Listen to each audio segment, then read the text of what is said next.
It's prime time in Gainesville. It's all about the sound. Last week, in a must-win on Rocky Top, the defense was dominant as the Gators rallied for a hard-fought victory. Tonight, LSU, their season on edge, the young Tigers look to spoil the scene as Will Muschamp and the Gators begin a critical stretch in the swamp. It's the latest chapter in this SEC rivalry.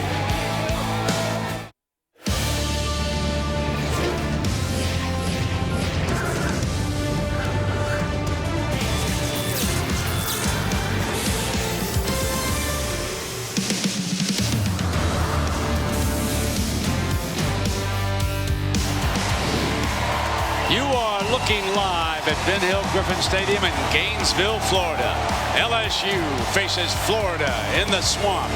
It's an SEC rivalry with special significance tonight for LSU. The Tigers are dangerously close to becoming irrelevant in 2014 as the Gators get ready to pour out of their tunnel.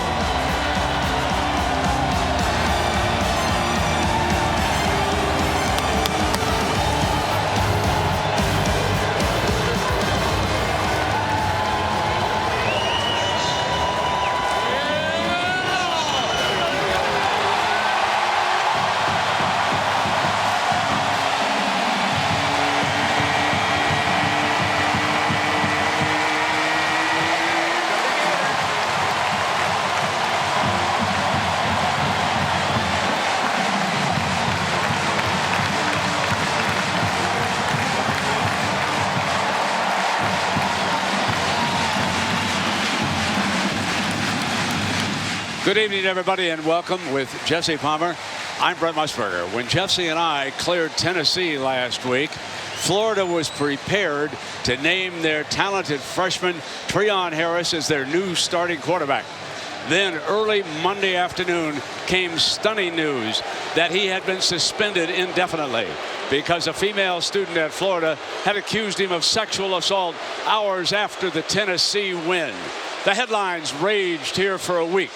But then dramatically, late yesterday afternoon, the woman said she was dropping criminal charges for the time being. Harris has been fully reinstated to the Gators, but he will not play tonight, nor will he be in uniform or on the sideline. And Jesse, that takes us back to Jeff Driscoll. It's the Jeff Driscoll show tonight. And unlike last week, Brent, Jeff Driscoll doesn't have to look over his shoulder tonight. He is not going to get pulled from this game, but he's got to play better. His first two games, he looked really good. The last two games were the worst two of his career. It's not okay tonight for Jeff Driscoll just to be a game manager. For them to win, he's got to be a playmaker. He's got to cut down on the turnovers. He needs to be way more accurate throwing the football deep down the field, and he needs to use his legs, and that's key because running quarterbacks have given this LSU defense headaches. So right now, statistically, the worst rush defense in the conference. Well, Jesse, for more on Jeff, let's go to our Maria Taylor. Maria? Well, Brent, Jeff Driscoll, he's thrown 5 touchdowns and 6 interceptions through the first 4 games, and Driscoll told me that is unacceptable. He said he has to make better reads and decisions, and he recognizes that he's had ample opportunities to prove himself as the starter here at Florida. Now he's trying to focus on proving his capabilities in this game because it's sooner than later for him, and Will Muschamp told him that ultimately this week is going to be about proving your capabilities and playing the way he knows he can. Thanks, Maria. And, Jesse, listen, the quarterback situation at LSU a little muddy. Yeah, it's been up and down. They've started a different guy each of the last 2 games. Tonight, they're going to go with the sophomore Anthony Jennings, and they believe his experience is going to be key. They think he can handle this type of hostile environment tonight. We're going to see both guys play. Brandon Harris on the right is a very talented true freshman, but LSU right now 0-2 in conference play. Tonight is a must-win game for them. If you want to keep pace in the SEC West, if you want to keep your big game bowl hopes alive, they're going to need both of these young quarterbacks to make big plays against what's become one of the best defenses in the SEC at Florida. Les Miles, 10 years at LSU, 99 wins, looking for number 100 tonight. Awful loss, folks. He's lethal, 24-1. And he's coming off a loss here tonight. Miles and LSU won the toss. They will defer. Florida will receive.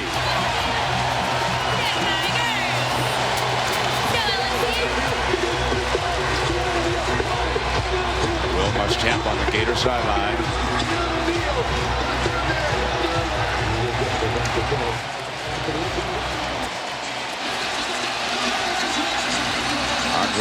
Gators pacing in the end zone.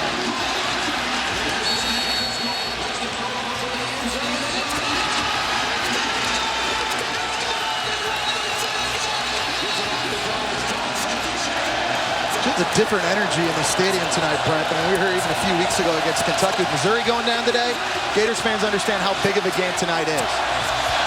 Trent DeMing kicks it away, and we're underway in Gainesville. This to DeBose. He's coming out. Just shy of the 20-yard line, and so we're going to bring out number 6. Jeff Driscoll of the Florida Gators, the redshirt junior quarterback, Jesse. His 4th year here at Florida. It's been up and down, as we mentioned early this season. The biggest issue, as Maria pointed out earlier, has been the turnovers. 5 of those interceptions have come in the last 2 games. His decision-making tonight has got to be good against what is easily the best secondary he's seen all year. His opening play, Kelvin Taylor is the running back. On first down, that embattled heart of the LSU defense. Not much doing. Cowbells, folks. Cowbells are ringing throughout Starkville. 38-23. Mississippi State stuns Auburn tonight. Chaos ensues throughout the SEC and turns the SEC West upside down. What can you say about Dan Mullen, the Bulldogs? Wow. Brandon Powell, number 15, the talented freshman, has checked into that backfield. The swing is off to the young man, slips a tackle, and just shy of that first down, out of bounds on the far side. Jalen Mills of LSU there. Well, Brandon Powell is going to get more touches in this game. He's missed the last couple weeks with a hamstring injury, but he's extremely fast, only a true freshman with great ball skills. And you see right now offensive coordinator Kurt Roper getting this young guy involved in this game early. 3rd and short. Kelvin Taylor, the running back alongside Driscoll, a talented runner. Driscoll got the first down. Out to the 32-yard line here on the Gators' first possession, with Alexander hitting him first. That's big, Brent. I think the best thing that Jeff Driscoll has done this year, especially in the last 2 games, is run the ball. He is an exceptional athlete, and his legs are going to be critical tonight for the Gators' rushing success. Driscoll needs some receivers who can go get the football. That's what this Gators attack needs against a very talented defensive backfield. Going to put it up. Dropped, and there it is again.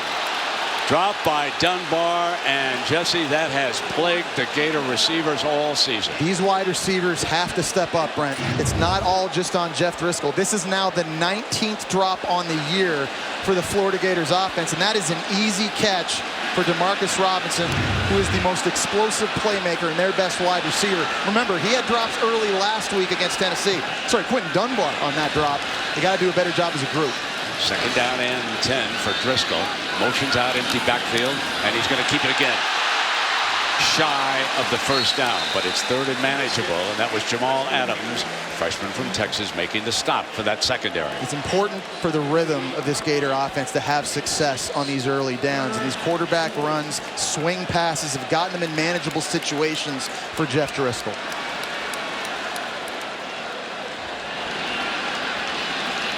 Need 4. Dunbar motions through. Pittman's the slot receiver. Looks in that direction. And had pressure and incomplete. And the Gators forced a punt here on their opening series.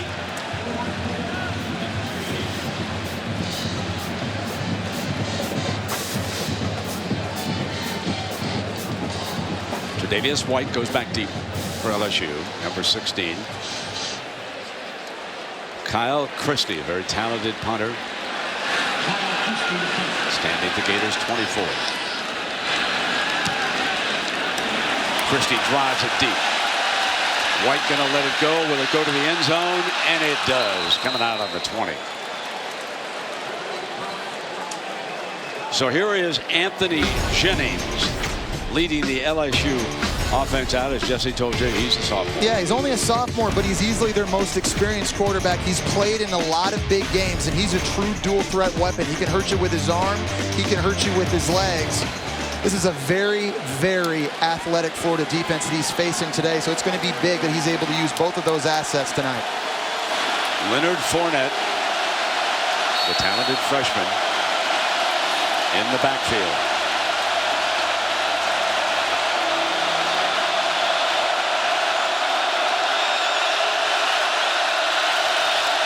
Two-back set. LSU shorthanded. Neighbors not here.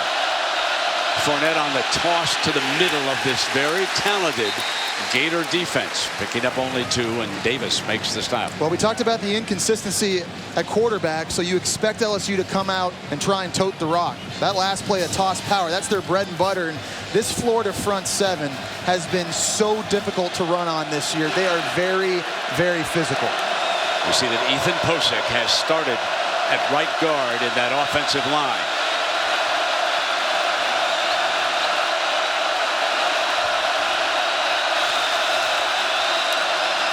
Toss play to Fournette. Not much doing. Now 3rd down for LSU, and that has been a story, especially last week when I believe, Jesse, you told me they were blanked. Yeah, they were 0 for 13 in their loss against Auburn. They're 0 for their last 17 on 3rd down against SEC opponents. The execution has to go way up. This is the money down. This is really the most important part for LSU offensively tonight. McGee comes in as a pass protector in that backfield. Quinn is number 8. Jennings rolls to the left. Fires for the first down to Trey Quinn, who was lined in the slot and then ran an out. Tabor, the freshman, defending it for the Gators. And I really like the play call by offensive coordinator Cam Cameron, expecting pressure. So you move the pocket. You get Anthony Jennings outside. We talked about him being a good athlete, can throw on the run.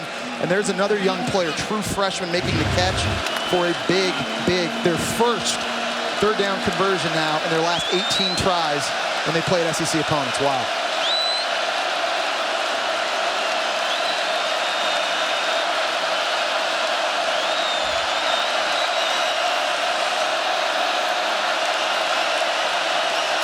Change at the line. Fournette, right side. Let me check that. They had made a change, and McGee stayed on. He had come in to pass block. There's a penalty flag, and now a second one. And that was McGee as the I-back that time.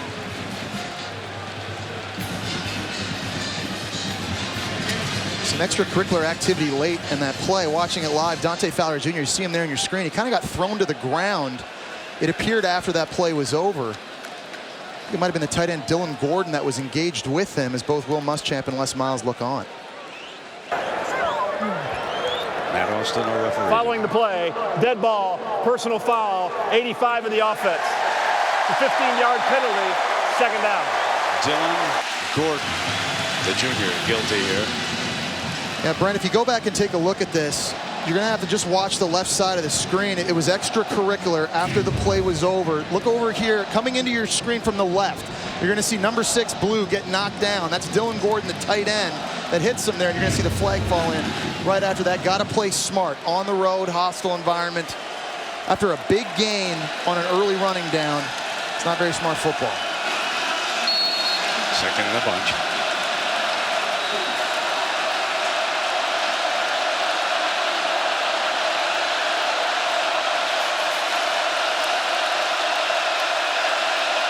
Gators into their nickel package defensively.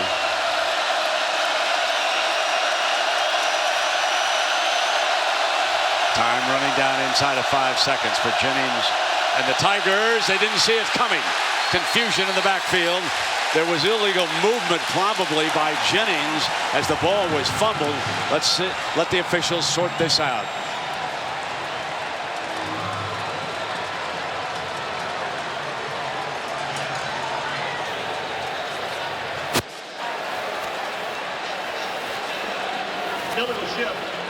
Number 10, 2 players moving and not getting reset. That penalty's declined. 3rd down. So, Brent, there's some confusion here. When I've watched tape on the road, normally left guard Vidal Alexander looks back at the quarterback and taps the center when he's supposed to snap the shotgun snap. That time, there was no tap. Obviously, Anthony Jennings not ready for it. So we talked about playing on the road in a hostile, loud environment. Right now giving LSU trouble. Big third down. You've got to look out for Dante Fowler Jr., number 6. Right here at the bottom of the screen. He is one of the elite pass rushers, not just in the SEC, in the entire country. Sacked at the 9-yard line. Alex McAllister getting there first. The redshirt sophomore from Clemens, North Carolina. They run stunts and twists. A lot of movement up front. You see defensive corner DJ Durkin coming up here inside. They're able to swim. It's a meeting at the quarterback. Remember, this defense had 6 sacks last week against Tennessee, and they're off to a very good start tonight. Now punter Jamie Keene backed up in his own end zone. Dubose figures to give the Gators, if nothing else, good field position. And they'll set a return. Keene drives it. Here's Dubose at the Gator 38. Swinging to the left. Can he outrun the coverage? He does. 50, midfield. He's got a convoy. Hello, end zone. Andre Dubose.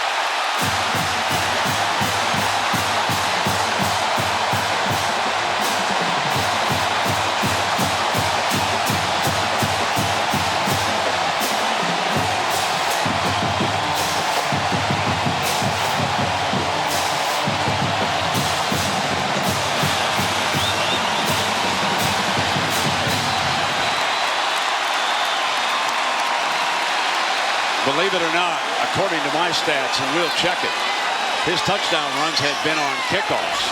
But this is a punt return TD for Dubose, 62 yards away. George Hill will check that stat. Unofficially, I've got that as his first punt return touchdown, but we'll check it for you. Take a look at this, folks, and now watch the blocking wall form.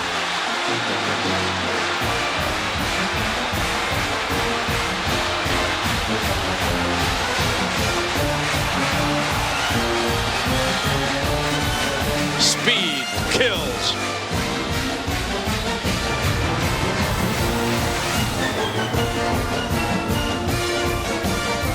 Living Beyond Breast Cancer is a lifeline for so many people. It's more than a community. It is a family. There's always a hug. You're friends for life. When I needed guidance and I needed support, Living Beyond Breast Cancer was there. Last year, 5 Hour Energy raised over $340,000 for Living Beyond Breast Cancer. Purchase this specially marked bottle now through December 31st. And a portion of the proceeds will help breast cancer survivors live beyond their diagnosis.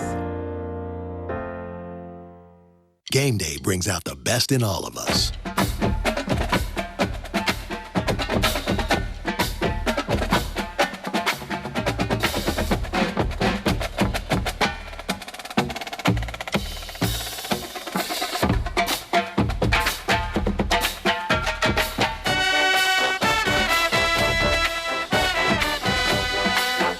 At Regions, every day is game day. Okay, let's settle down. All right, let's see that flea flicker. What's this? Flag. Show me that double wing formation. Flag. Doesn't really know football, does he? No. But when I got hurt, he paid my claim in only 4 days. 4 days? Wow. Okay, last chance. The play action. Okay, forget it. Aflac, an official partner of the Heisman Trophy. Getting into the playoff, it's just going to come down to the Florida game. It's going to come down to the Georgia game. The USC game. The Notre Dame game. All we really have to do is beat Auburn. Alabama's going down! Les trying to coach him up on that sideline. They didn't cut Dubose off on the angle, and he went for his first punt return touchdown, Jesse. You're going to score on the return game. It's not just speed by the return. You need great blocking as well. And watch backup linebacker Alex Anzalone. He's going to set up the wall on a bigger tight end, number 85, Dylan Gordon. He's outweighed by 60 pounds, but just that block alone gives Andre Dubose the corner. And remember, Brent, in our Tennessee game last week, Dubose had a punt return touchdown that was called back because of a penalty. That's right. Key. You see the reactions here. Will Muschamp understanding how big that was in this game, creating momentum at home. Big play. Fournette and McGee back deep. for LSU. LSU and Les Miles, they don't want to lose contact against Will Muschamp and the Gators here early. They must respond. It's a young team. They haven't had success in big games this year. They cannot lose contact. Here comes Fournette. Battles his way to the 19-yard line. One of the things you're seeing with the Gators, I know many of you who are watching tonight have not been paying attention. You've read the criticism of this team. Let me tell you, they are in the thick of the SEC East race. They are right in the thick of things, and they are very, very good defensively. Yeah, especially after today. We saw Missouri get blanked by Georgia. This division they play in, Brent, is wide open. South Carolina already 2 losses. We know Kentucky and Tennessee are better teams this year, but no doubt about it, Brent, huge game for both of these teams. Can the Tigers get Fournette going? The toss. Got an alley. And it closed quickly as hard-hitting Marcus May brings the lumber. Talked about this defense being physical. It's not just defensive linemen. It's not just linebackers. It's players in the safety. And the safety level, you see Marcus May at the top, number 20, come downhill. There's a reason this unit only gives up 2.8 yards a carry this season. Lots of guys like to tackle. They take pride in it. This is the SEC. This is big boy football.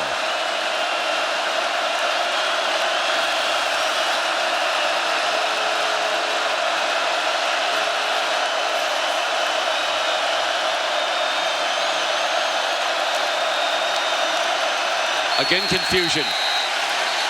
Time ran out, or did they get the timeout called? Prior to the clock running out, timeout.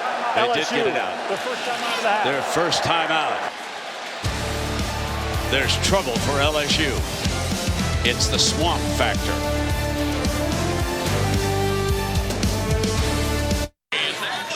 Easy chip shot. So much for overtime.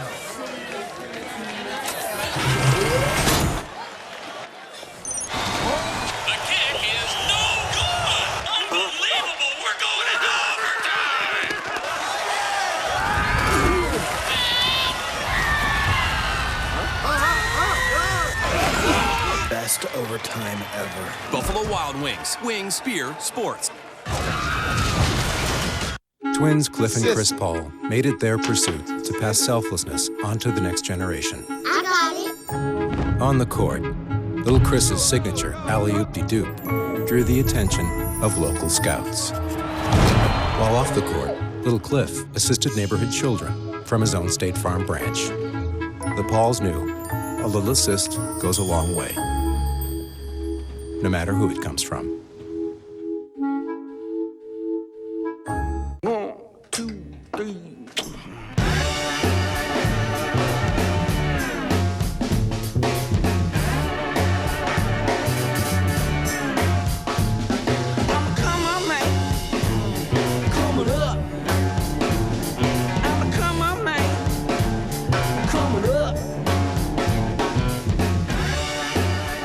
The all-new head-turning Cadillac ATS Coupe. It's irresistible.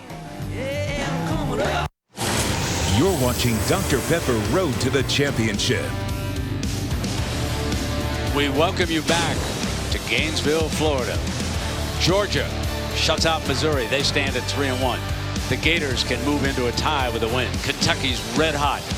Missouri struggling in Columbia. South Carolina with 3 losses.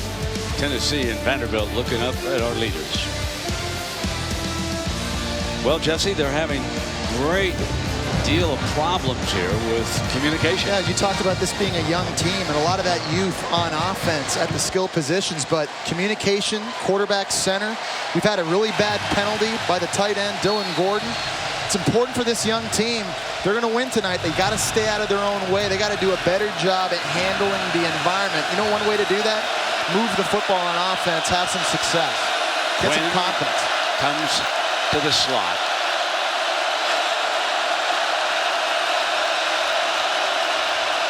Fournette with the handoff.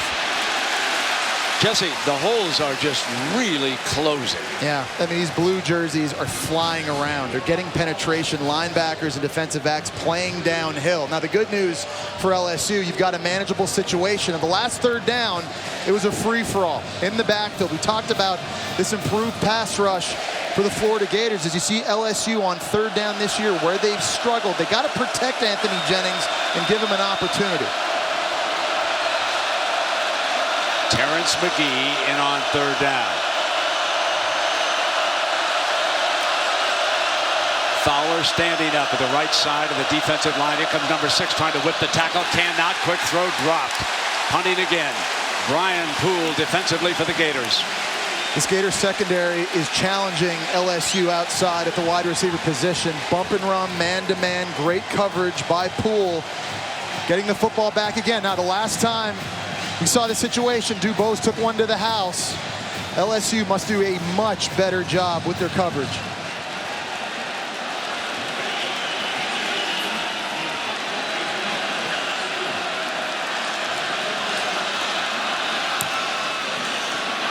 High booming punt. Dubose awaits it. Fair catch at the end and makes the grab. Ball was loose for a second, but Dubose got on it.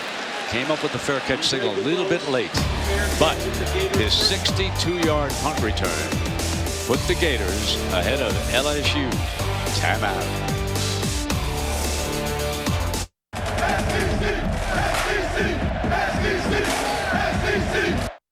At Regions Bank, we're here to help you move your life forward.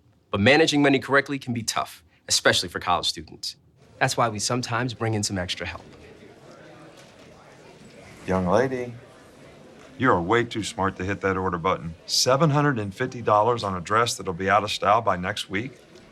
And what, you might wear it 2-3 times tops? Yeah, you're probably right. Yeah, I probably am right. Regions, official bank of the SEC. No matter what Mother Nature throws my way, my satellite GPS can guide me anywhere. But if I'm at home, in my living room, my satellite TV picture goes out whenever there's a little sprinkle. I mean, it doesn't even move. It's right there, all the time. How can one satellite track my every movement and the other not find my house? The bill has no trouble finding my house. He makes a valid point. With Charter, enjoy a reliable HD picture, rain or shine. The best place to start your car shopping? It's bannerford.com. Save time online 24/7 with discounted internet pricing at bannerford.com, where you'll find our very best prices guaranteed. Like this brand new 2014 F-150 Crew Cab XLT discounted $13,000 off the, or get bannerford.com special lease price, now just $284 per month. Shop the Banner way. It's a better way at bannerford.com. Banner Ford in Mandeville. Welcome back to the Swamp, where the Gators lead at 7-0. But the story that was rising out of Gainesville and dominating headlines this week has involved the freshman quarterback, Treon Harris. Earlier this week, he was accused of sexual battery and subsequently suspended indefinitely from the university. But the accuser withdrew the complaint on Friday. He was never criminally charged. He was reinstated to the team. And here's what Will Muschamp had to say before the game about the resolution for his quarterback. The cloud's off of our heads now. It's a tough situation. It's a very difficult situation for Treon and his family. We've supported him through this whole situation. He's been very honest with me. I'm glad it was resolved Friday. Muschamp also said that his freshman quarterback has a lot of respect from this team. He's expected to be in attendance here today, but not on the sideline, guys. Thanks, Maria. Mac Brown, the play action quarterback. Ball is loose. Ball is loose. Rasco of LSU comes up with the turnover.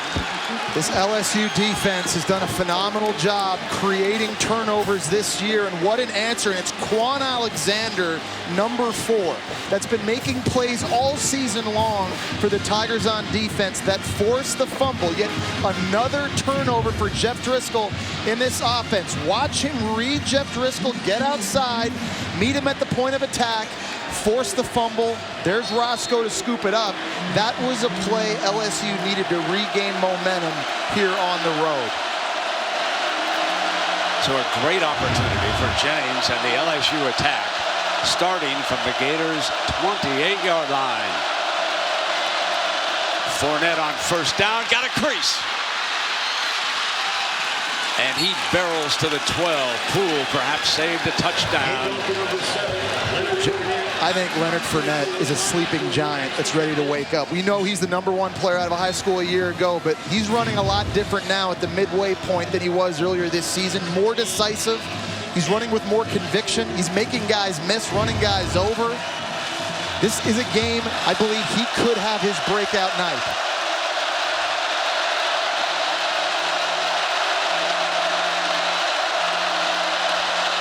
Call his number again, bursts for the touchdown, buries the defender, touchdown LSU. That's his 5th rushing touchdown of the season for the Tigers, and it's all because the defense forced the turnover, giving them field position. You had a chance to see the power of Leonard Fournette on this last run, dragging blue jerseys into the end zone with him. He is a special, special talent that LSU needs to emerge now.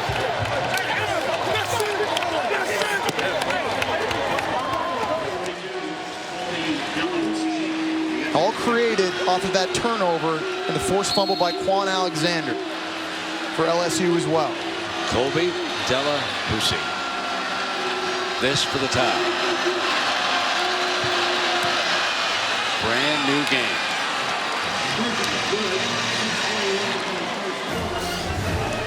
LSU, after the turnover, hands it off to the talented freshman. And he drives his way into the end zone. Oh yeah, a star in the making.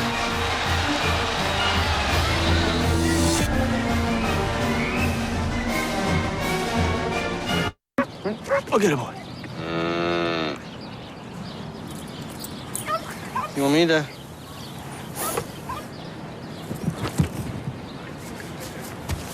Shake? Down? Speak. Introducing our new grilled chicken nuggets. Hungry for more? Go to grilledlove.com. C-A-R. They aren't born Cardinals. Or Razorbacks. Pig, suey. Or Tigers. A-U-X. Go Tigers. They need a little help. Roll Tide. So for 10 years, the Allstate Good Hands Nets program has supported college scholarships to help students prepare for a life that's good. S. S. Let them know you're there.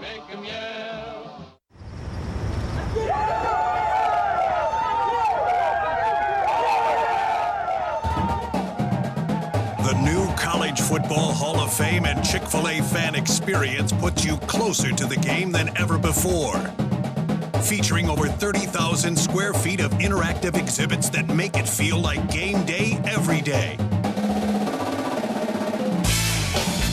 Get your tickets now at cfbhall.com. SEC Network Primetime Football is brought to you by the new College Football Hall of Fame, where it's game day every day.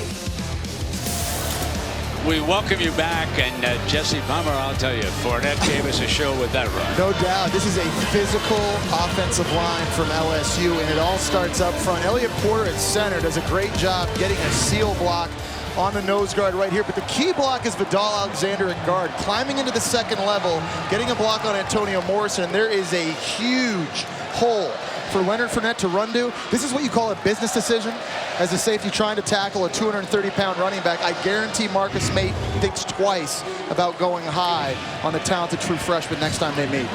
Jesse, Baylor pulls it out against TCU 61-58. Wow. They were down 14 late in the fourth. Kicked a field goal with time running out. Meanwhile, Alabama leads Arkansas 7-6. Missed extra point for the Razorbacks. That one has moved along right now. They should be about in the third quarter, and they are. Way out of the end zone. They don't give DuBose a chance on that one. And a reminder that ESPN SEC Network brings you a rewind of a classic SEC game on Sunday at 10 p.m. Vanderbilt, Tennessee, 2005. Jay Cutler led Vanderbilt to its first win against Tennessee at Neyland Stadium in 25 years. SEC Rewind 2005, Vandy, Tennessee, Sunday at 10 p.m. on SEC Network. Jeff Driscoll and the Gators deadlocked at 7. Mac Brown stays in. Remember on that turnover, he was the back. DuBose flashes on the end around.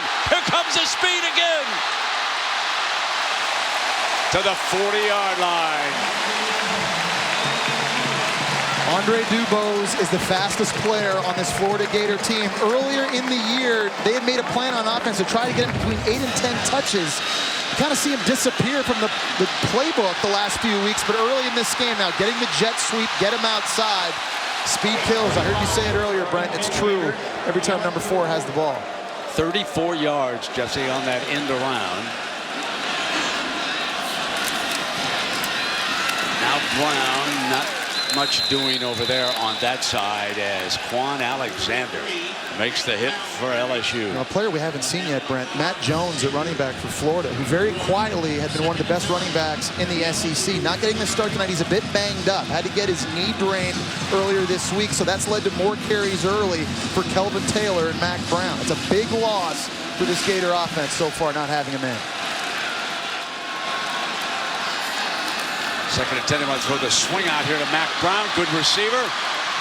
Short of the first down. He's a very good receiver, Brent. It's a good point. To play running back in Kurt Roper's offenses, you've got to be the complete back. Not only can you have to be able to run between the tackles and outside, as you see Matt Jones right there, you've got to be able to catch the football. You've got to be able to pass block. Matt Jones's physicality gave this offense an attitude. Not having him tonight so far in the game, I think, hurts. Need 3 yards here for the first down.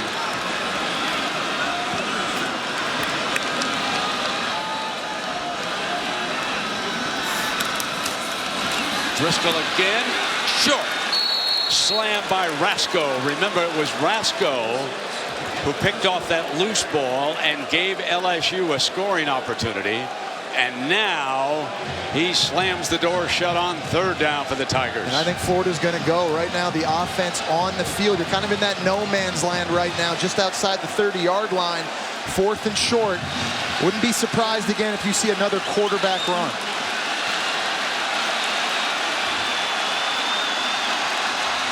Motion.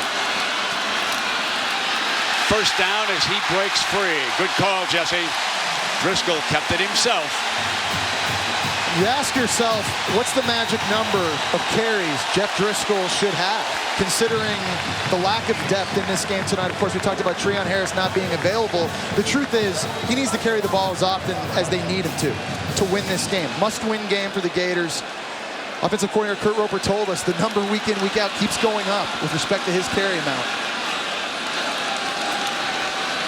Westbrook is number 87 with that H-back look to block. Quick throw. And that one was caught by Robinson. DeMarcus Robinson. And there's a nice catch, Brent. It's not a perfectly thrown ball. We talked about how these receivers got to step up and make plays. As you take a look at Robinson off the corner blitz, this is a good decision by Jeff Driscoll. That's the answer when they bring the corner, and he did a good job getting low and securing that. And Robinson pointed at the DB that he was coming. Sort of a signal back there to his quarterback that I could be open here short. Now second down and 4. High snap. Driscoll keeps it. Breaks away with that running ability. And it will be first and goal. Well, I think the high snap hurt the timing of this play. It was supposed to be a run designed to go to the left side of the formation. You're going to see here, he's got to jump up and catch it. And it's tremendous change of direction. We talked about how good of an athlete Jeff Driscoll is and how important his legs were going to be in this game.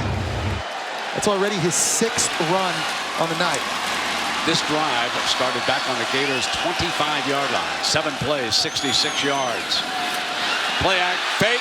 Here comes Driscoll. End zone. Touchdown, Florida.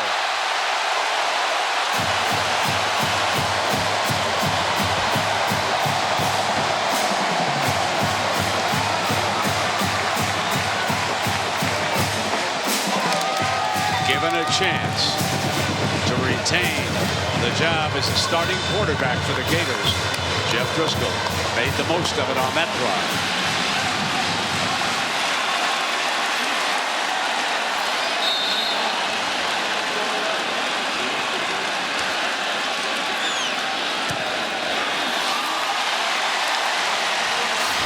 Driscoll. Always one of his great abilities. Run the ball, the coaches have told him. And run he did.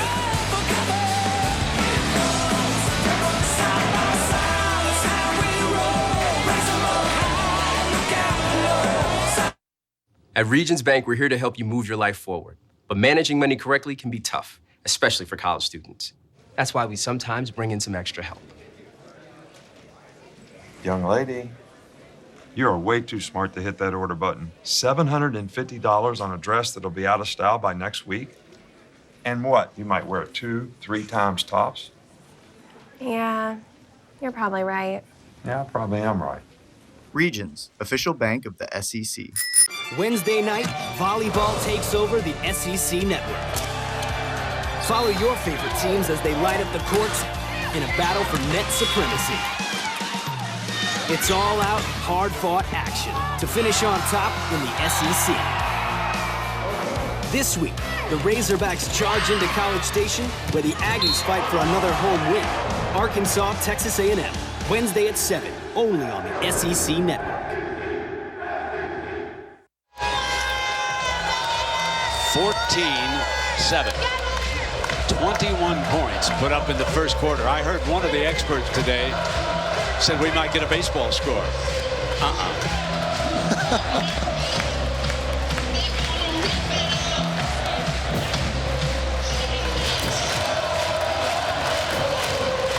LSU's turned it back.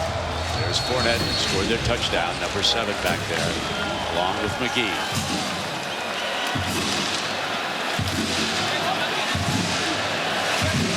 Austin Harden. He'll kick it away.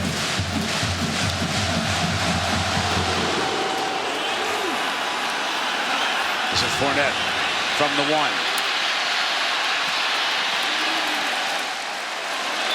And a penalty flag late. Penalty flag came down as Fournette was stopped at the 24-yard line.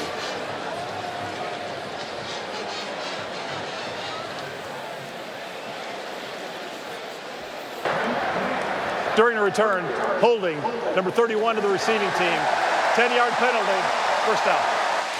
Going back and looking at that Florida touchdown, misdirection in the blocking scheme. Here's Trip Thurman pulling, getting a block on Quan Alexander. Then you get the tight end Westbrook getting a block on Kendall Beckwith. That creates the lane right here for Jeff Driscoll to run through. And he's showing you his best Leonard Fournette impersonation here. He's also 230 pounds. Big quarterback dragging bodies. That quarterback running game right now critical for the Gators' success on offense. So they are backed up to the 14. Fournette returned it to the 24, but after the penalty, Jennings and the Tigers will start back on their own 14-yard line. Here's Fournette cutting quickly off to the right. It took 3 Gators to bring him down. And I like the idea by LSU early in this game. We talked about the inconsistencies of quarterback. So run the ball. The strength of this offense is supposed to be its offensive line. They should feel good. They just had 134 rushing yards against Auburn. Well, I think it's one of the more physical front sevens in the country. And you've got 4 running backs that'll all play tonight that are physical running backs that can run downhill. You got to try and beat up and lean on Florida's front line.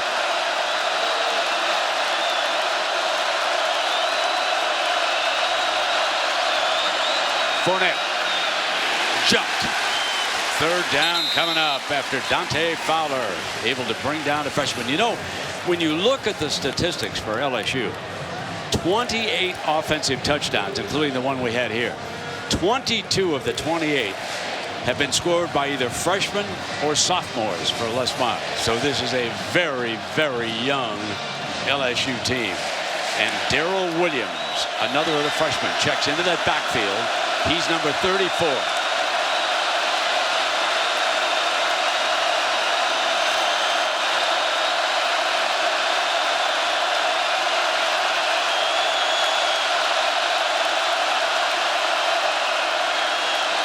Keeps it. Jennings got the first down.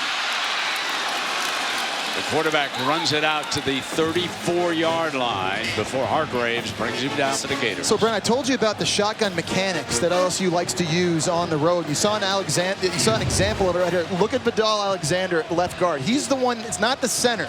He's going to look back at the quarterback and see when he's ready. When he is, he taps the center, 1 second. Porter snaps it. And that's the rhythm and timing that this LSU offense needs to have here trying to handle this noise.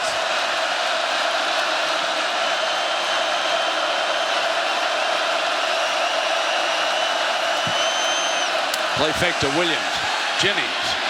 Right side, got a receiver open, and a diving attempt by his receiver, Traven Durrell.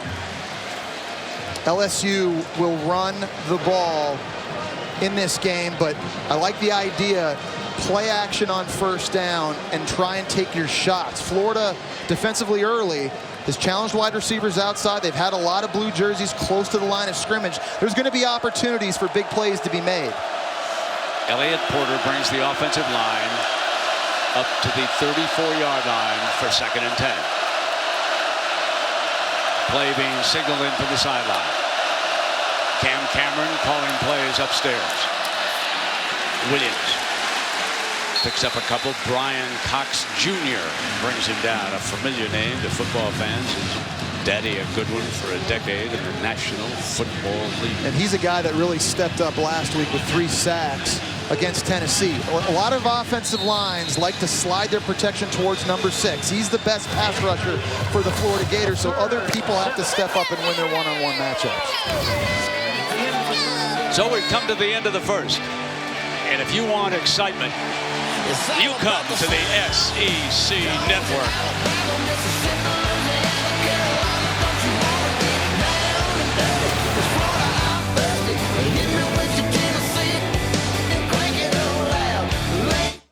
From the moment Clifford Paul created the assist, his legacy lived on, both in his smile and in his style. From one generation to the next, State Farm agents never cease to assist you. That's getting to a better state. Sign up today for AutoZone Rewards and earn store credit that'll come in handy for your next project. Spend $20 or more 5 times and earn $20 store credit. Visit AutoZone.com/rewards. SEC Soccer fires up the South Thursday night on the SEC Network. Pivotal matchups highlight an action-packed schedule all season long. As the best soccer players in the conference go head-to-head on the road to the SEC Championship. This week, the Florida Gators fight to stay atop the SEC standings as they head to South Carolina to face the Gamecocks. Florida, South Carolina, Thursday at 7, only on the SEC Network.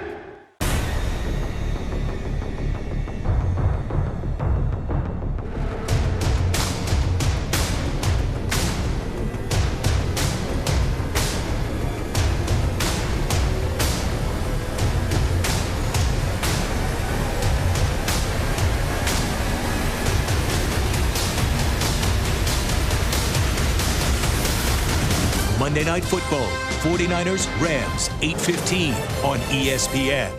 Wednesday night, volleyball takes over the SEC Network. Follow your favorite teams as they light up the courts in a battle for net supremacy. It's all-out, hard-fought action to finish on top in the SEC. This week, the Razorbacks charge into College Station, where the Aggies fight for another home win. Arkansas, Texas A&M, Wednesday at 7, only on the SEC Network.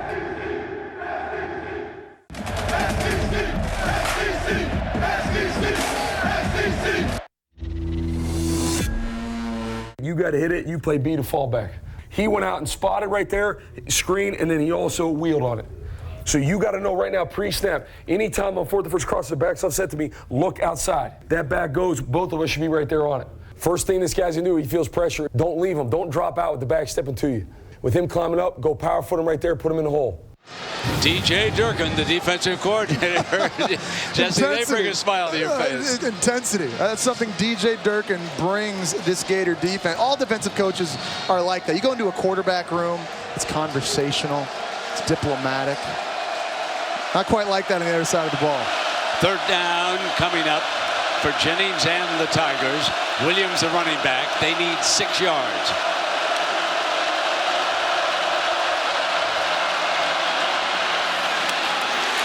Incomplete.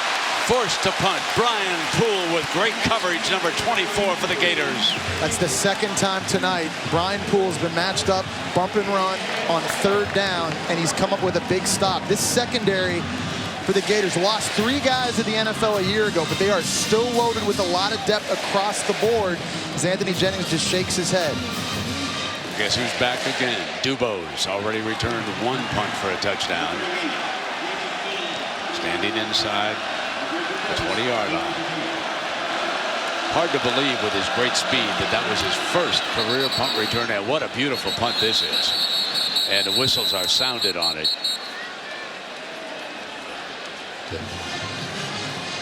One of the linesmen confirmed with the false start on the kicking team. Number 21 never got set. It's a 5-yard penalty. Remains 4th down. And we get word that Arkansas has taken the lead on Alabama, 13-7, as they come to the closing minutes of quarter number 3 of that game in Fayetteville. Next week, Georgia goes to Little Rock to play Arkansas. How good did Georgia look today? Awesome. Without Todd Gurley. And what's wrong with Missouri at home? That's a puzzler. Indiana won. Georgia shut them out. Dubose fair catch, run up, got it at the 28-yard line. Good decision. And let's check in down below with Maria Taylor. Maria. Brent, after Jeff Driscoll came off the sideline from the touchdown, the entire team, defensive players coming up to him and congratulating him. But Will Muschamp came up, grabbed his head, and said, that's exactly what I'm talking about. And they talked about building his confidence coming into this game. It looks like he gained some off of that touchdown run. Well, here he is, Maria, coming right back. That touchdown run put the Gators up 14-7. Driscoll has thrown 5 times and completed 3. Jennings has thrown only 4 and completed 1. Driscoll swings it now to the outside, and there's the freshman Powell. Tightrope walk down that far sideline over there and picked up a few yards here on 1st down. Well, it's funny, you watch Jeff Driscoll and his confidence, and we talked about how he doesn't have to look over his shoulder in this game, but it doesn't give him the excuse to be reckless and careless with the football. He knows he's not getting pulled tonight. Still got to make great decisions when he's throwing it. Of course, remember, he already has that fumble on the ground. Matt Jones makes his first appearance of the game. Driscoll throwing to the freshman. Got it. What a beautiful catch down that sideline by Brandon Powell. Out of bounds for a 1st down in LSU territory. This is a play similar to what Matt Jones made for the Gators last week in the 4th quarter against Tennessee. A wheel route out of the backfield, and there you see the speed from the young true freshman, number 15, getting one-on-one with another true freshman safety, Jamal Adams. And that's a beautifully thrown ball by Jeff Driscoll. And a terrific block by Matt Jones on that play. A 21-yard gain. 1st down. They come back, and exploding is Matt Jones with his first carry of the night. Brent, explosive plays in the passing game are something the Gators have to have. And Jeff Driscoll needs to be more accurate when he throws the ball down the field. On throws this year of 15 yards or more downfield, he'd only completed 2 of 20 with 3 interceptions and a touchdown. Coming into tonight, that was a beautiful throw we saw 2 snaps ago. Gators offense needs more of that. Need 1 yard here on 2nd down, and Driscoll again picks it up, and we check in with Dari Noka in the studio for an update. Brent, it's our SEC Right Now, brought to you by State Farm, and you mentioned it. Arkansas takes the lead. Here's how it happened. Brandon Allen to A.J. Derby, who does the rest. 54 yards for the touchdown. Alabama guys 5 for... And here, Dari, Driscoll going long, and he hit the defender, and there's going to be interference. I think Jalen Collins lost contact, never looked back on the play. It was a bit of an underthrow, and you know what happens if the defensive back is not paying attention. You've seen it in all levels of football. Pass interference. Defense number 32. 15 yards to the previous spot. Automatic first down. I think the issue with Jalen Collins on this play, Brent, is he never turns around and looks at the ball. He's just watching the receiver the entire time. His right arm gets locked up with Fullwood, and right there, it's not till very, very late that he peeked back. You see they're trying to hook that left arm. It wasn't a big hook, but that's something referees are looking for. If he doesn't get his head turned around, that's an easier call for PI. So with the penalty, the Gators are now in the red zone again. John Chavis' defense under fire here. First down and 10.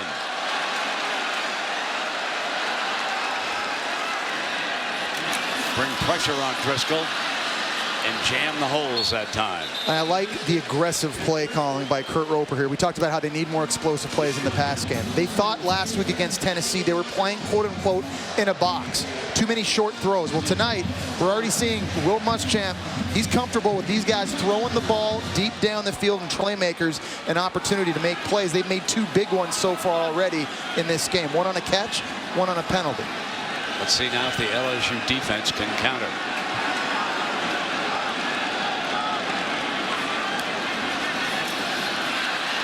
Nothing doing.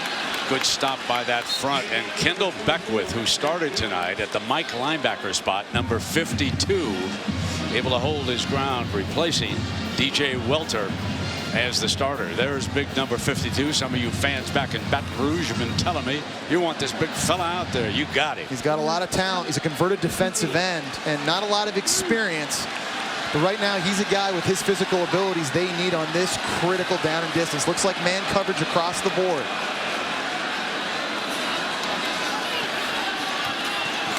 Field goal time.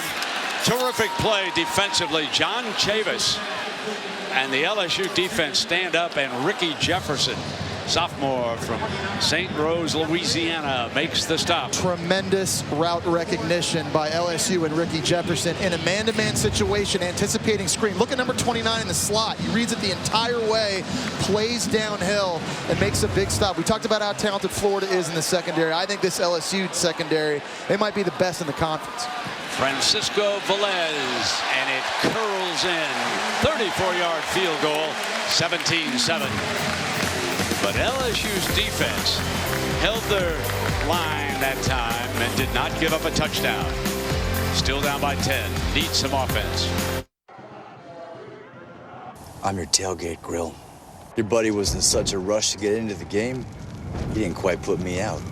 I see you bought the industrial-sized bottle of lighter fluid. Smart. And if you got cut rate insurance, you could be paying for this yourself.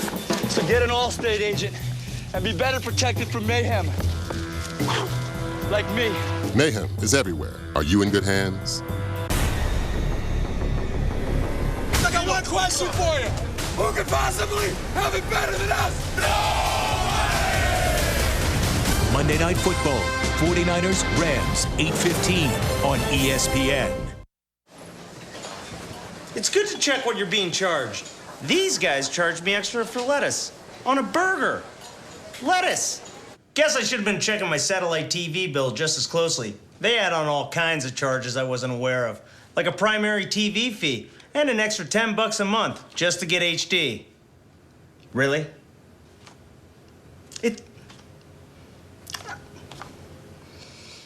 With Charter, you get more without paying extra. No matter what Mother Nature throws my way, my satellite GPS can guide me anywhere. But if I'm at home, in my living room, my satellite TV picture goes out whenever there's a little sprinkle. I mean, it doesn't even move. It's right there, all the time. How can one satellite track my every movement and the other not find my house? The bill has no trouble finding my house. He makes a valid point. With Charter, enjoy a reliable HD picture, rain or shine. For the Gator lead. Florida leads. You see Muschamp fired up, excited. He understands how big of a win this was for him. Well, we got a little bit of emotional charge a little bit, and we got some things on track. And it's great to see all these people out here getting disappointed. I love it. That was Knoxville. Tonight's Gainesville.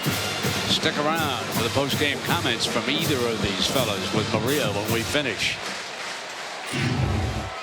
This was after DeBose's punt return. Love you, man. Love you, man. That's it. That's what I know you could do. Come on, big fella. One of the more animated coaches we see on the sidelines each and every week, isn't he? Those eyes. No doubt. The intensity, you can tell that dude once played defense. Now, Les Miles gives you pretty good pictures on the sideline, too. Yes, he does. So it's his turn now. And Fournette's back deep.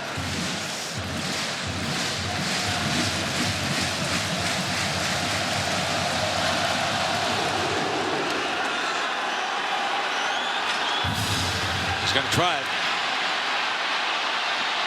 And that hole closed in a heartbeat. That was Gorman, I believe, coming up on that stop. And a reminder that weekdays, ESPN Radio's Paul Feinbaum shares his compelling opinions on SEC football.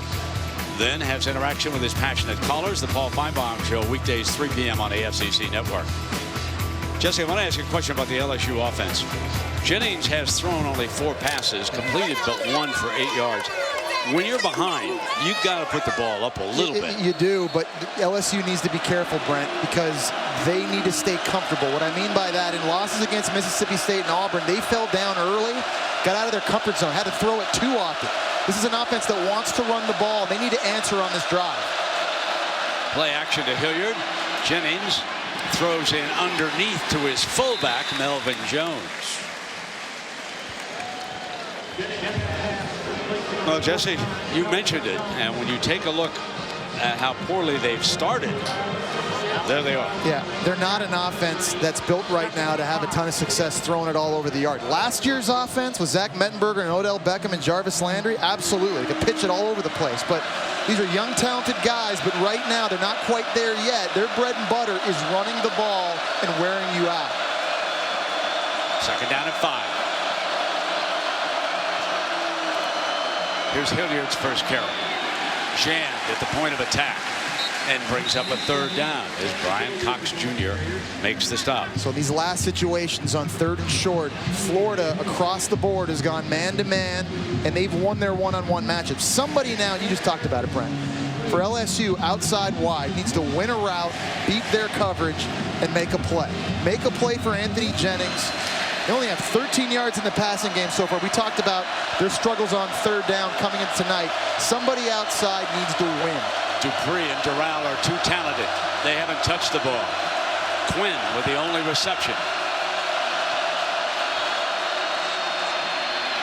Swinging to the outside for the 1st down on that read option play. And Terrence McGee from scrimmage. That was a nice bit of footwork by number 18. Or you could just hand it off to Terrence McGee. And why not? He's a converted wide receiver who's now playing running back. But watch Dante Fowler Jr. He's going to get pinned inside. And they're able to run the zone read outside of him. It's a nice job by the left tackle, Lyle Collins, just getting enough of a block, and that springs McGee, who's an outstanding 3rd down back. Ball at the 48-yard line of the Tigers. They come back with McGee, and he's finding running room to the left side. 12 yards before Neal pushes him out of bounds. But McGee giving that running game a lift, and it's over there behind Collins, the talented senior tackle. That's the best side for them to run. But Brent, look at all the confusion by Florida defensively. Not really sure where to line up. Dante Fowler Jr. gets pinned inside. His helmet comes off, so he's got to sit out the next play. But we saw Florida get in some trouble last week against Tennessee. Communication not getting lined up on time. LSU able to take advantage there. McAllister replaces Fowler. 1st and 10.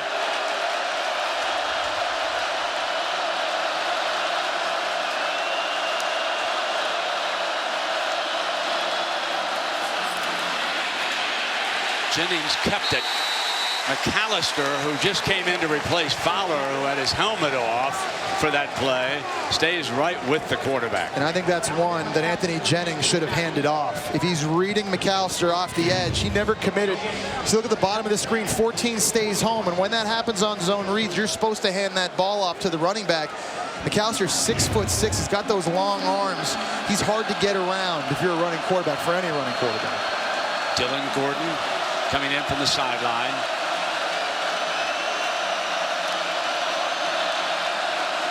Fournette back on the field.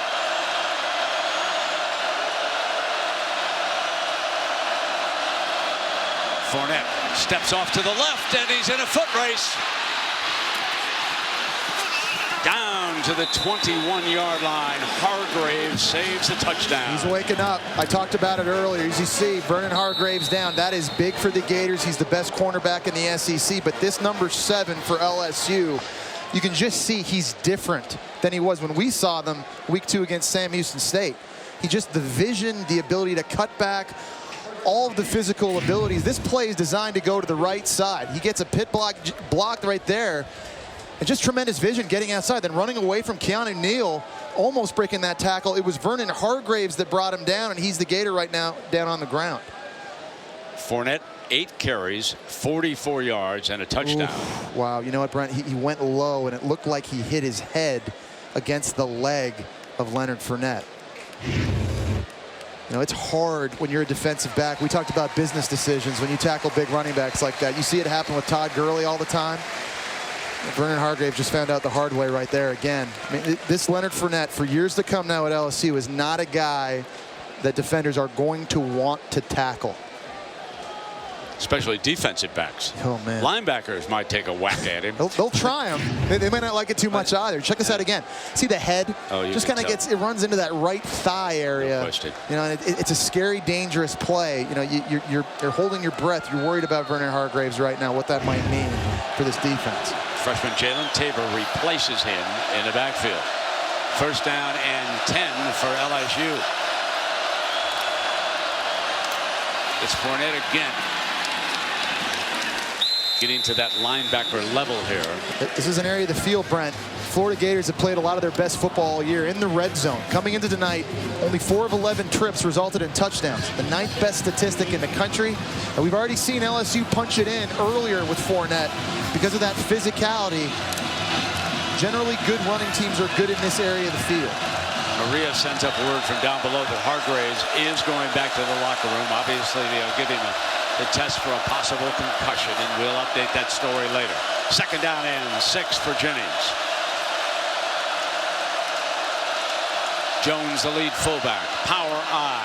Fournette cuts the daylight. Spins. Drives to the 3, and Neal brings him down. You didn't see the circle button week 1 against Wisconsin. You didn't see it against Sam Houston State, but you're seeing it right now. I'm telling you, watching him on film, I just had that sense tonight could be the night. And you're seeing the whole repertoire right here. We know he can run over dudes. I didn't know he had this in him right here. The wow, circle button on the true freshman cornerback. Gators do not have an answer for this true freshman runner. First 4 games, you can see the 3rd fewest in the FBS. Tonight, they've allowed 7 10-plus yard runs, and the leader is Fournette. Pounds again, nothing doing. It'll be second down and goal. Brian Cox Jr. was still another stop for the Gators. Fournette here in the first half with 83 yards, averaging 7.5 yards a carry. And they'll take him out. Give him a blow. He deserves it. He did the heavy lifting coming down the field on this drive. The problem is, if you're coming back in now, yeah. Well, they got Kenny Hilliard in the game as well. Now, that's a problem. Kenny Hilliard is a 232-pound tailback who they put in the fullback spot, who they hand off to sometimes here. Yeah, and they give to Fournette. Muscles to the 2, and it'll be third down and goal. I fully expected the ball to go to Hilliard on that play for the fullback position. And they're running it to the left side, Brent. That's the best side of this offensive line. Behind the left tackle, Lyle Collins at 321 pounds. Vidal Alexander, 340 pounds at left guard. The biggest bodies for LSU are on that side, and that's where LSU trying to make their hay down here in tight quarters. Notice the tight huddle so that Jennings can be heard. Toss. Short. Great defensive stand. Antonio Morris is in the middle of things for the Gators, and it's 4th and goal. You are down 10. On the road, this is a tricky situation. You want to talk about gaining momentum in a physical running game. You've had success gashing them, but if you kick a field goal, you get this back to a 1-possession game. Les Miles, we know, loves to roll the dice. He's going to do it again. I got to be honest, with as physical as they are up front, the running backs they have, I don't hate this call if you're LSU. Play clock down inside at 10. They're going to move a little bit here. They're now down inside 5. McGee's the running back. 1. Timeout. Timeout LSU. Our second timeout of the half.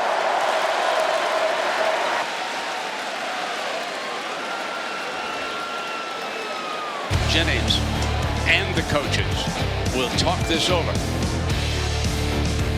Will they stick with going for it? Find out. When I heard the word cancer, I knew my life as I knew it would never be the same. Everything stopped. And I just said, I'm going to beat this. And that's when I found Living Beyond Breast Cancer. Purchase a specially marked bottle of pink lemonade 5-Hour Energy, and a portion of the proceeds will help provide survivors like me with a much-needed community of support. Living Beyond Breast Cancer is a lifeline for so many people. I just love being able to say that I'm living beyond breast cancer.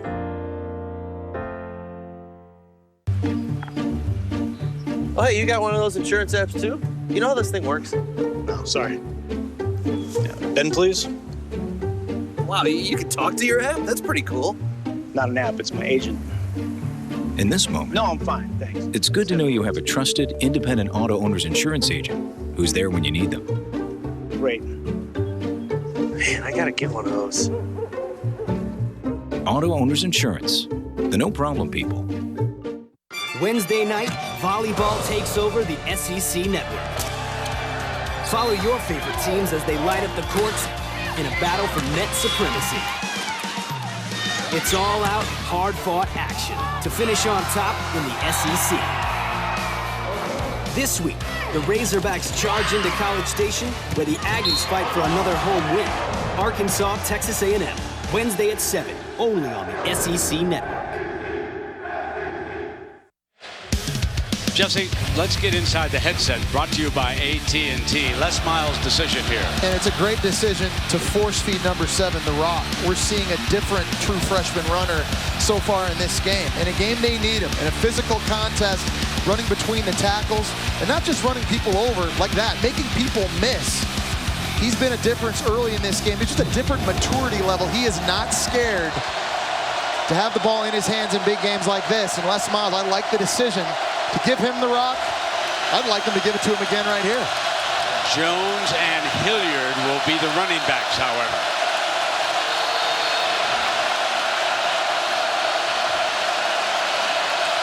Got a big fullback in Jones, number 49. He's 260 pounds. And there's Hilliard, a 230-pound back behind him. Power, Hilliard, right side, touchdown LSU. Like you said, Les Miles, we're going to roll the dice. It's nice when it pays off, isn't it, partner? Indeed. That's like you. I know you win way more than you lose when you do that. Check this out. 260 pounds outside. It's like having an extra offensive lineman in the backfield. He just pushes 2 Gators. That's Jared Davis, middle linebacker, number 40, and a defensive back. Talked about how they had to answer on that drive. Didn't want to get out of their comfort zone because they're not yet a very sound passing team. Les Miles, former offensive lineman himself, he's got to love that because LSU is running the ball down the Gators' throats. Les Miles went right over to Melvin Jones on that sideline. Congratulated him on leading that running play. What's a big fella? Give me 2 of those Gators. Get out of my way. Just like Schembeckler would have done it. Power on.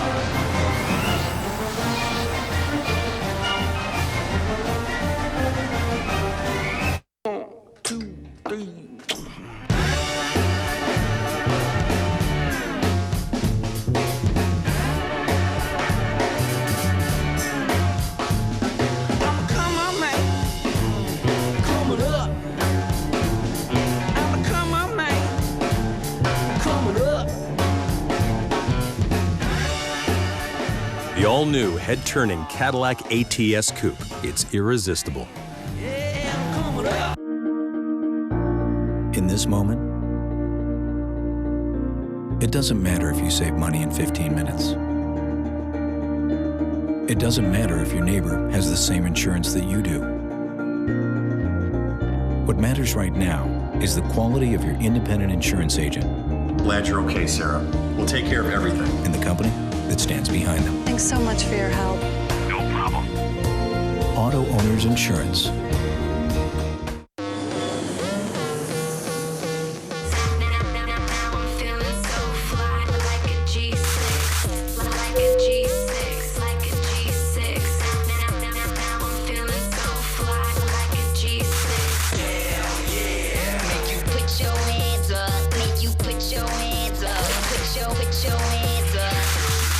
Introducing the Mile High Bacon Thick Burger with thick cut Applewood smoked bacon. Only at Hardee's.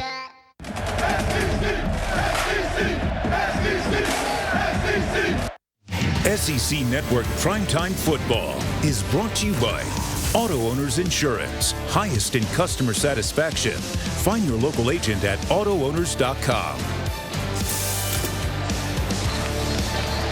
The scoring drive, and in case you missed it, video of the touchdown is now posted on the SportsCenter app, available on your mobile devices and tablets whenever you need it.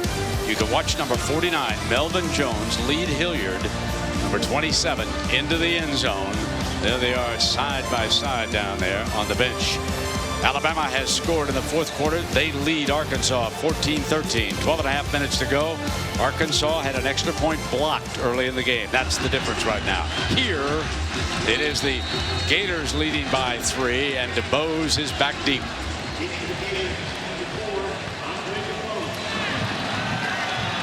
Trent Deming will kick it away.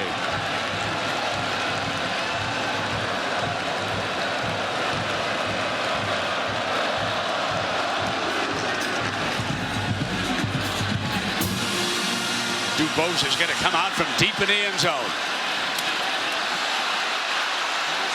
Trying to run away. And pushed out of bounds at around the 15-yard line. And coming up there hard was Jalen Collins.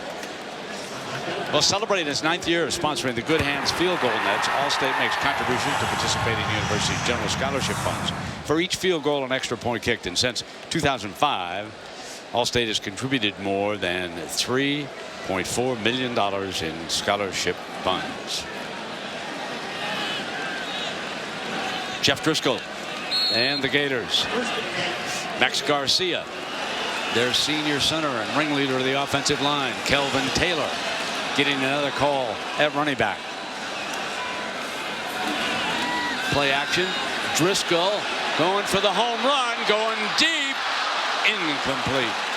Jalen Collins was again back there defensively on Robinson, and he's down. Slow going, kind of going to the ground. Again, you see the aggressive approach the Florida Gators are taking, throwing it downfield, and you know it's going to be tough sledding. I've talked about the secondary, especially at corner. This is easily the best group the Florida Gators have seen so far. And take a look at the ISO. That's just one-on-one. Demarcus Robinson, the best wide receiver. Collins with him stride for stride.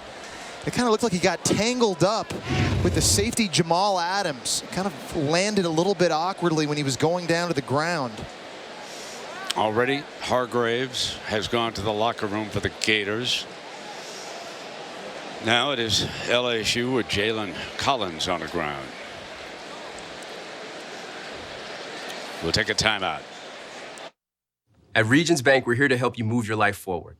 But managing money correctly can be tough, especially for college students. That's why we sometimes bring in some extra help. Young lady, you are way too smart to hit that order button. $750 on a dress that'll be out of style by next week?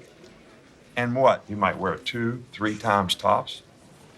Yeah, you're probably right. Yeah, I probably am right. Regions, official bank of the SEC. Just announced at Ross Downing Buick GMC. Save $9,500 off MSRP on Ross Downing Buick GMC Sierra.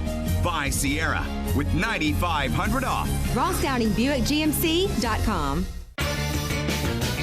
Hey everybody, let's have some fun. The time is right, the party's just begun. Let the good time roll. Go ahead and let the good time roll. Lease Fusion for just $199 or get 0 for 60 plus $1,500 bonus cash.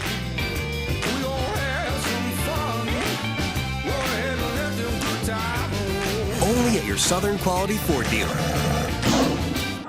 It's time to trade up now at Ross Downing Chevrolet. New 2015 Equinox, only $22,998. Ross Downing Equinox, now $22,998. RossDowning.com, where price makes people hurry to Hammond. Dory Noka in studio. Kenny Hill and Texas A&M getting close to getting going against Ole Miss there at Kyle Field. That game going to go about 10 after the top of the hour. And because the ESPN game Arkansas-Alabama will run long, this game will start on the SEC alternate network. So we'll just let you know that. You can find it there. Meanwhile, myself, Greg and Berger, will be with you at the half. All right, Dari, and here Collins went off on his own power, and Maria reports from down below, sort of tweaked the knee a little bit, but they're saying from the sideline that he's going to be all right. Took sort of an awkward step there and went down and collided with his teammate. Yeah. Brent, it kind of looks like his right foot landed on the foot of Demarcus Robinson. You're right, very, very awkward. That's good news. He was able to get off the field as well as he did. White has replaced him in the secondary. This is Burton in motion. He's been quiet here so far for Driscoll. 2nd down and 10. Driscoll moves the pocket hard. Good runner. He'll step toward that 1st down marker. Driscoll with that closing burst. Well, he's been the difference in this Gator offense. And it's not always because of his arm. It's his legs. Done a phenomenal job tonight. And I like the play call, getting him on the perimeter of the field. It's a pass run option. Right now, the Gators averaging more than 6.5 yards per carry. As you see, this LSU defense has had issues when they play running quarterbacks. We talked about that in the open. Driscoll, as you can see, with 54 yards here and counting. Now to the 31-yard line. Driscoll, the leading rusher. He's also thrown for 44, completed 6 of 9. Had that one turnover, which led to an LSU touchdown. Gators are up by 3.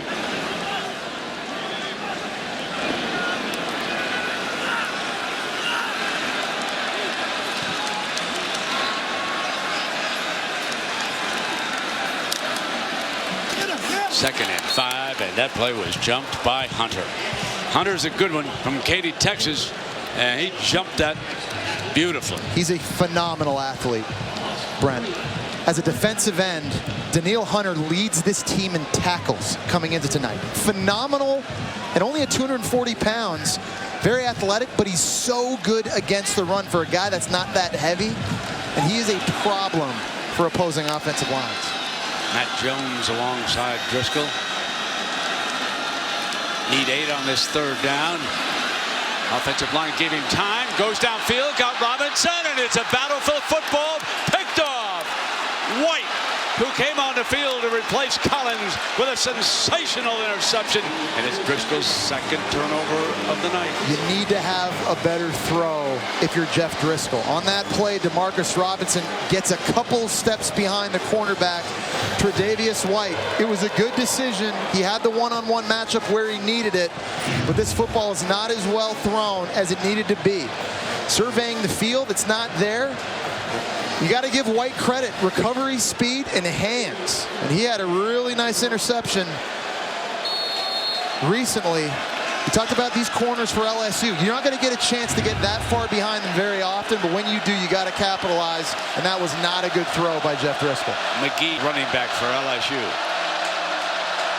Anthony Jennings, the sophomore, has quarterbacked the entire game. He keeps it. And picks up about 3 yards before Neal hits him, and then Fowler came over there to clean up a little bit, didn't he? Yeah, sure did. The physical game, as we know, and you know, it's interesting watching LSU and their commitment to running the ball. It's key. That last scoring drive, 12 plays. It helps their defense out when they're not on the field so much. That's an area LSU's gotten in problems with because of their lack of success on 3rd down. Checking the sideline for Cameron's call. Jennings, offensive line holds.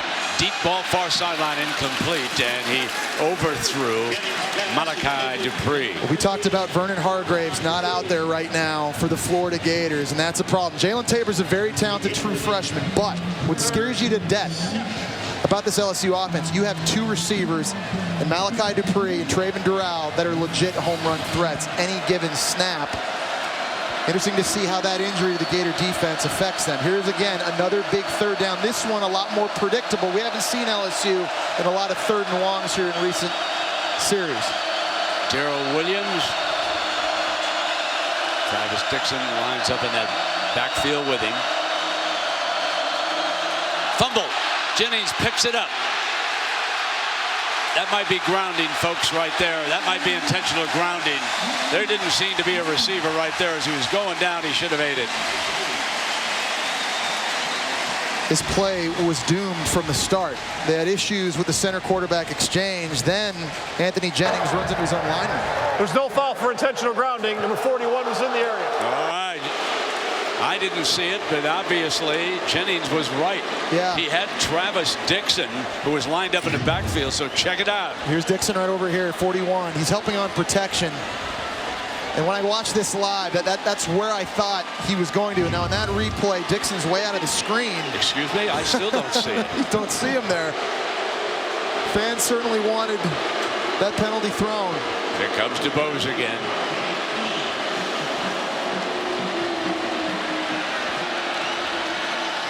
He's standing back at the Gator 20. Line drive. And it goes out of bounds.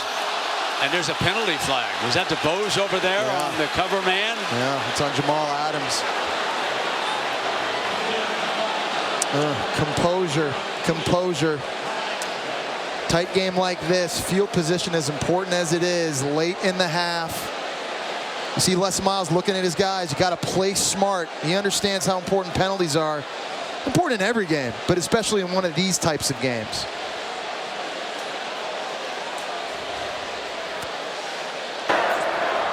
Following the play, unsportsmanlike conduct on the receiving team, number 4. Half the distance to the goal. I thought it could have been on DuBose when I watched it. Check it out again. Ball's going out of bounds. So kind of Adams gives him a little shrug, and you see the push in the face, and there's obviously a dive, but you know, and he didn't have to dive. Even if he doesn't dive, that's going to get called. I mean, trash talking. Yeah, you know, when you're a veteran, just walk away. He's a 6th-year senior, Brent. Andre DuBose is, and he's got to know better than that. Right in front of the field judge, that is too easy a call to make. First penalty against the Gators. 1:24 remaining here in the half. Matt Jones.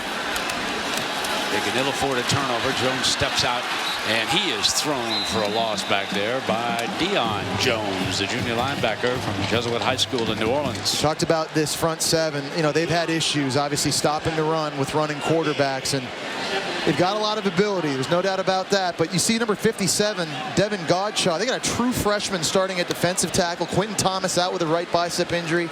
They're starting a new middle linebacker in Kendall Beckwith. Some new faces, inexperienced guys that are charged with having to slow down what's been a very physical Florida rushing attack. Haven't had a ton of success so far. These guys are going to have to play big the remainder of this game. Will Muschamp and the Gators are very content to try to run this out. And by the way, Jalen Collins has returned, number 32. You can see him there. Timeout, Florida. Timeout, their first Florida. time out of the half. That's their first time out of the half. When you come back, it'll second down and 12, because we want to remind you that to join the ESPN SEC network for SEC Now, presented by Regions Bank on Monday, Dari, Maria, and Coach Gene Chizik will bring you all the SEC news of the day. SEC honors, the best of the weekend will be announced. Top 25 recap, 3 matchups. Georgia taking down Missouri. Ole Miss and Texas A&M just getting underway. And Mississippi State beating Auburn in the big one in Starkville. Cowbells are still ringing. Best team in the country? Yeah, I wouldn't have an argument with that. I've got them number 1 right now. I don't have an resume. They look really good to me. The defensive front. Yeah. Defensive front, stopping that running game, guys covering. Dak Prescott, front runner for the Heisman right now. Wow. Play action Driscoll running the seconds down here. And that will bring up 3rd down. LSU, the Gators are working on this clock with a 3-point lead right now. LSU just used its last time out. They're going to try and force the Gators. Maybe see if they can get an opportunity to get the ball back. I think, though, if Florida just runs the ball again, that should run the clock out. But this is one of those, you know, this is close. It's kind of, I think you and I kind of expected this game kind of coming in, and Florida certainly has had their moments on offense, but we've seen 2 critical turnovers, both by Jeff Driscoll. And meanwhile, LSU, offensively, they've done a good job running the ball as well. Very, very physical on both sides. One of these great kind of mid-season conference matchups between two teams that need this win bad. Meanwhile, there's 7.5 minutes in Fayetteville. Alabama leading Arkansas 14-13. And a 4th down coming up. And here on a 3rd and 11, Driscoll hands it off to Jones, who plunges straight ahead. Remember, they used their last timeout, so LSU cannot stop it.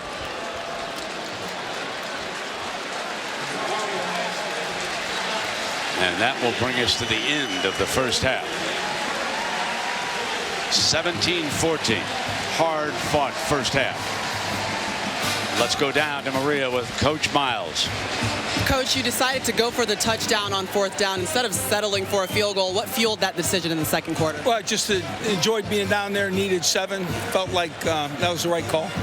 What's your take on your offense's efficiency in the first half? I think we're improving. I think everything's coming. I'm going to look forward to seeing what it looks like in the second half. All right, thanks. Thank you. And thank you, Maria. And indeed, he rolled the dice on 4th down. Yeah, baby. Let's stick in this one. All right, let's go to Dari and the gang. I love when you Take talk it away about for dice. the halftime report. How about the Regions Bank halftime report as we welcome you into our Charlotte studio? Bo Wallace and Ole Miss about to get going against Texas A&M. The game on ESPN where that's supposed to be is going a bit long. It's Arkansas, Alabama. They're in the final 7 minutes or so. So this game is going to start on our SEC Network alternate channel. All right, look on your cable guide, find it. You can find it. And then it will switch over to ESPN there. But that's the situation there. So we welcome you in. Again, Dory Noka, Greg McElroy, and Booger McFarland. Florida has not tried to throw the ball much, just 44 yards through the air, but they're running well, and they're doing it with Jeff Driscoll. They're doing a nice job. I mean, they're mixing play calling. Jeff Driscoll's got to be a little bit better, particularly that last throw down the field. Had a step on the defense. You got to make that throw. If you're a big-time player and you're trying to win a big game like this, those throws are of the essence. You got to make it. And for LSU, ton of mistakes coming out. Sack, mishandled snaps, punt return for a touchdown. Yeah. But Leonard Fournette, the freshman, he settled this team down. 14 carries, 85 yards in the first half. Nice outing by the freshman so far. We've been waiting for that, too. Absolutely. I mean, it was only a matter of time before he broke through. He's looked fantastic in the first half. He has looked very good. We're going to get a really good second half. It certainly looks to be the case anyway at the Swamp. How about a huge game earlier, a 2-3 matchup, Auburn and Mississippi State and Starkville, and Davis Wade is just absolutely jumping for this team, this football team right now. 3rd and 11 in the first. Dak Prescott, Darunya Wilson. I absolutely love this play. Darunya over. Catch the ball and run with it, but cover 0, all-out blitz. Dak knew where his quick throw was. Great strike right there. Auburn ball down 7. Nick Marshall, Duke Williams. Tevez Calhoun with a hit. Fumble. Bernard McKinney recovers it. Coughed it up. Okay, good. I'm glad you're good, though. Mississippi State football. Now up 14-zip. In fact, Auburn turned it over on their first 2 offensive plays. There's Dak running it in. He can do that. 21-zip. Second quarter, 21-6. Prescott. And then a problem ensues. Second pick in a relatively short time. 3 hitch, a corner route in the red zone. Those windows are tighter. You got to get the ball out quicker. 2 interceptions for Jonathan Jones. Duke Williams, touchdown. Auburn cuts the lead to 8. 4 minutes left. 8-point game. No Auburn defender deep. Prescott on the draw keeps it touchdown. And what you see there, they're trying to spy Dak Prescott, but Chris Frost takes himself out of the play, picks the wrong hole. 28-13, then Marshall, Duke Williams again, 16-yard touchdown. Marshall, 2 touchdowns, 2 picks, 11-point game, and then Josh Robinson went for 97 yards and 2 touchdowns. Dak had 2 rushing touchdowns and a passing touchdown. Prescott over 200 passing, over 100 rushing again. And by the way, this is the 5th straight game he's got at least 1 passing touchdown and a rushing touchdown. Mississippi State wins the game. They've won 9 straight games. It's the 2nd longest winning streak currently in the country. Florida State's is longer there. They've made a significant case, have they not, to be the #1 team in the country when the new poll comes out? To me, they're the best team in the country right now. Anytime you do it back-to-back weeks, top 10 teams in your building, and the guy who leads you is Dak Prescott. He is the Heisman Trophy front runner. Make no mistake about it. 200 rushing, 200 passing, 100 rushing for the 4th straight week in a row. Unbelievable performance by the Bulldogs. And they do it, Greg, up front. Yeah. Physically manhandling the line of scrimmage on both sides of the ball. And the composure, more than anything else, in a huge game, a huge atmosphere, uncharted waters for this team. And they went out there and performed the way they did, had 4 turnovers, and responded every single time. Dak, I want you to go home. I want you to take out your duster and dust off that mantle, because some awards are going to be coming your way. One of them might be football's most coveted prize. They are the 5th team in the history of the AP poll, but the first since 1983 to win 3 straight regular season games against AP top 10 teams. Remember, LSU was, I think, number 8 when they beat them in Baton Rouge. Unbelievable. Let's show you what's going on right now in Fayetteville, Arkansas. The Razorbacks and Alabama. We thought maybe there would certainly be a battle of the defenses here. I don't know that we knew Alabama's would be as good, or Arkansas's would be as good as it's been. After a missed interception, it hit a Bama defender in the chest. Blake Sims makes them pay, finds T.J. Yeldon touchdown. Then Jonathan Williams in from 3 yards out, but the extra point was missed. Badly left. They trail 7-6, third quarter. Brandon Allen to A.J. Derby. Quarterback turned receiver. We always said we had the best hands on the team anyways, right, Bud? Oh, are you kidding me? Just great effort, though, by Derby. Wow. Tremendous effort. Great 54-yard touchdown, but it was, remember, 13-7 because the missed extra point earlier. Alabama, fourth quarter. Blake Sims scrambles across the body to Andrew White, touchdown. Rule number 1, you never throw across your body except when you make it right and throw a touchdown. Well, that's the only time it's allowed. Alabama, or Arkansas, I should say, moments ago had a 4th and 1 at about midfield, went for it, did not get it, but they have forced an Alabama 3 and out, and the Crimson Tide are about to kick it back to Arkansas. But right now, that missed extra point is what stands between Alabama losing and Alabama continuing this football game a little bit, or rather Arkansas continuing this football game a little bit. Again, something's missing with Alabama. Something is missing with Alabama. I don't want to take anything away from Arkansas because they're a much better football team than they've been. But what is missing? Well, one, they shoot themselves in the foot, and they've done it several times, not only with penalties but with turnovers, lack of execution in the special teams department. They've had 2 muffed punts, another one that was muffed that they actually recovered. It's just been a very lackluster performance from the Crimson Tide the week after a loss. You would have expected them to go back, work on all the mistakes they made against the Rebels, and go out and have a tremendous game, and they have not done that up to this point. We didn't give any credence to what A.J. McCarron said about leadership and the going back and forth between Kiffin and Saban, but it seems like to me there's something going on. No leadership on this team. Nobody stepping up saying, hey, guys, we're in a funk. Somebody step up and make a play. Continued mistakes on special teams week after week, over and over. At some point, somebody has to step up and say, hey, guys, we're better than this. Who? And nobody's doing that. Who should? Upperclassmen. You know, Trey DePriest, guys that have been there and been battle-tested need to step up and say that. You know, we kind of looked at A.J. McCarron and said maybe he didn't know what he was talking about. Maybe there's a little merit to it. I think it's more about execution than leadership. The execution has not been up to the level where they need it to be. They have fumbled 3 times on punt receptions. 3. And they lost 2 of those.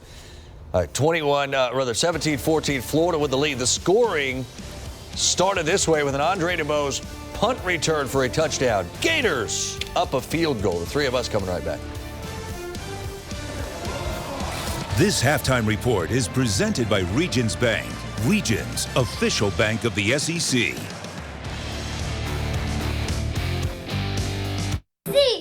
They aren't born Cardinals or Razorbacks. They need a little help. So for 10 years, the All-State Nets program has supported scholarships to help students prepare for a life that's good. Finding out about the school field trip the day of the school field trip used to bring Dana's morning to a screeching halt. But now she can greenlight this moment with the touch of a button. Sending money to friends and family, or even a class mom? Regions Personal Pay makes it easy to give life the green light. Ready to move your life forward? Switch to Regions. You could win money for the future, so enter the Allstate It's Good sweepstakes. You could win $100,000, VIP trips to 2 of the biggest college football games this year, and other weekly prizes. Enter today at allstatecfb.com. SEC soccer fires up the South Thursday night on the SEC Network. Pivotal matchups highlight an action-packed schedule all season long. As the best soccer players in the conference go head-to-head on the road to the SEC Championship. This week, the Florida Gators fight to stay atop the SEC standings as they head to South Carolina to face the Gamecocks. Florida, South Carolina, Thursday at 7, only on the SEC Network.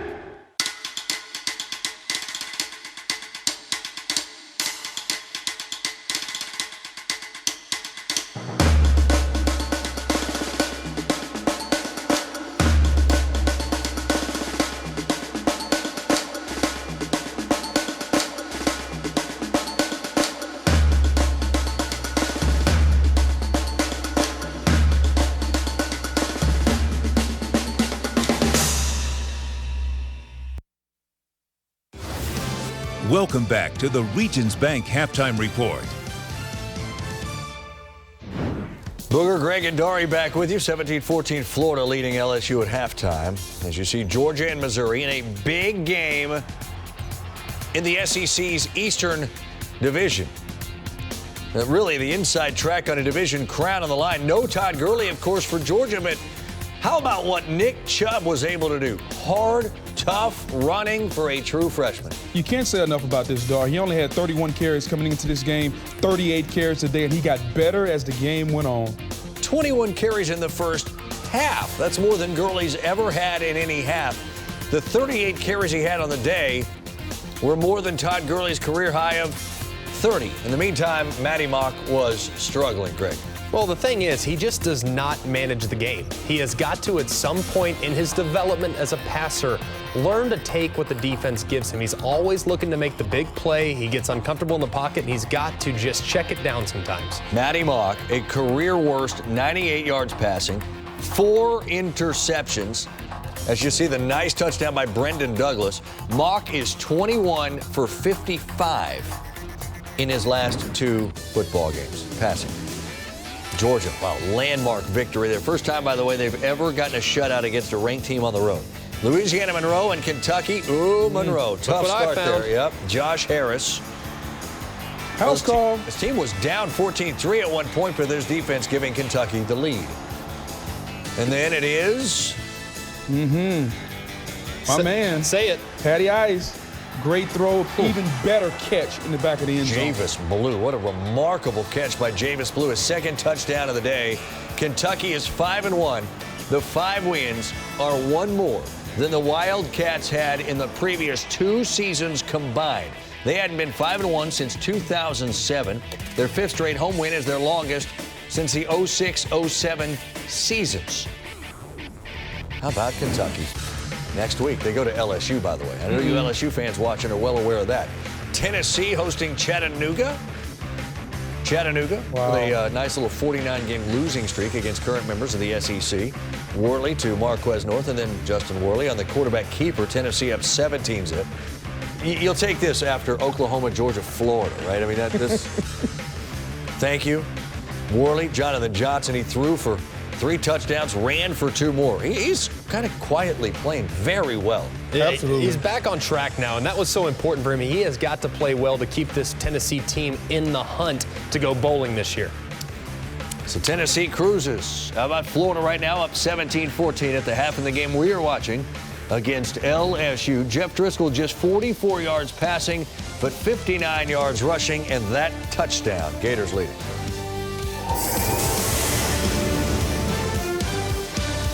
Yes, nice hit.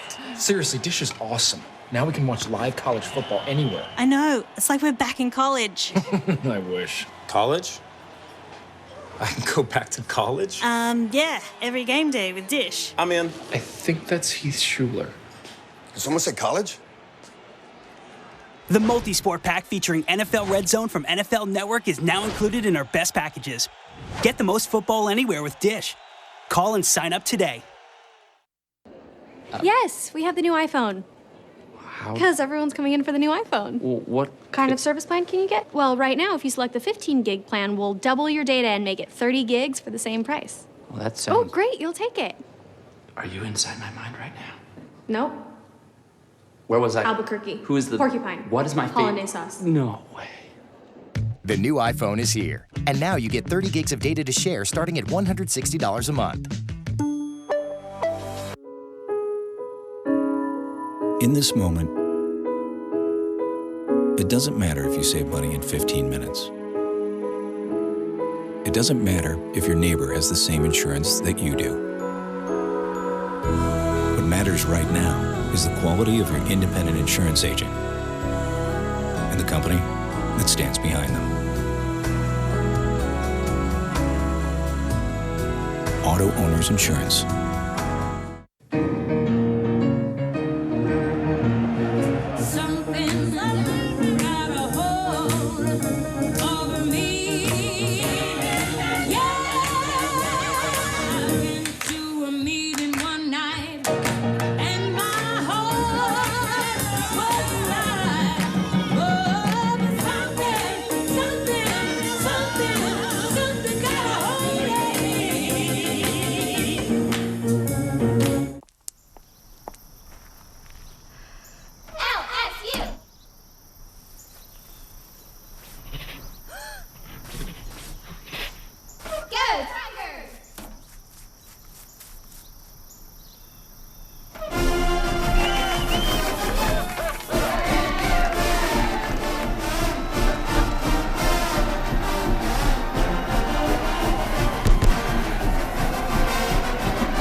Check out Gainesville, where the Florida softball team being honored for their Women's College World Series championship last year. In Oklahoma City, they knocked out SEC rival Alabama for the national championship. 1-5 Vandy taking on a 5-0 Charleston Southern team that is ranked in the top 25 in the FCS. Second quarter, 3-3. Johnny McCrary. Yes, another quarterback to C.J. Duncan. McCrary did not start. Duncan goes 65, by the way. Wade Freebeck did. Got pulled for McCrary. Later in the second, Dallas Rivers.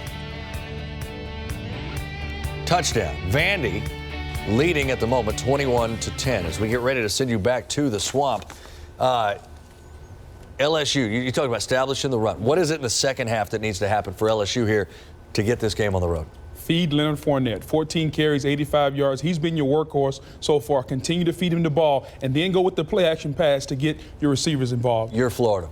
If I'm Florida, continue to run Jeff Driscoll, get some play action passing, let him build his confidence, some of those short routes, and then take a couple shots downfield a little bit. All right, 17-14. We'll keep you posted on what's going on around Alabama, Arkansas, as well as Ole Miss and A&M. Enjoy the second half. As you can see, Leonard Fournette. You said feed him the rock, Boog. Touchdown, 17-14. Second half next. This halftime report is presented by Regions Bank. Regions, official bank of the SEC.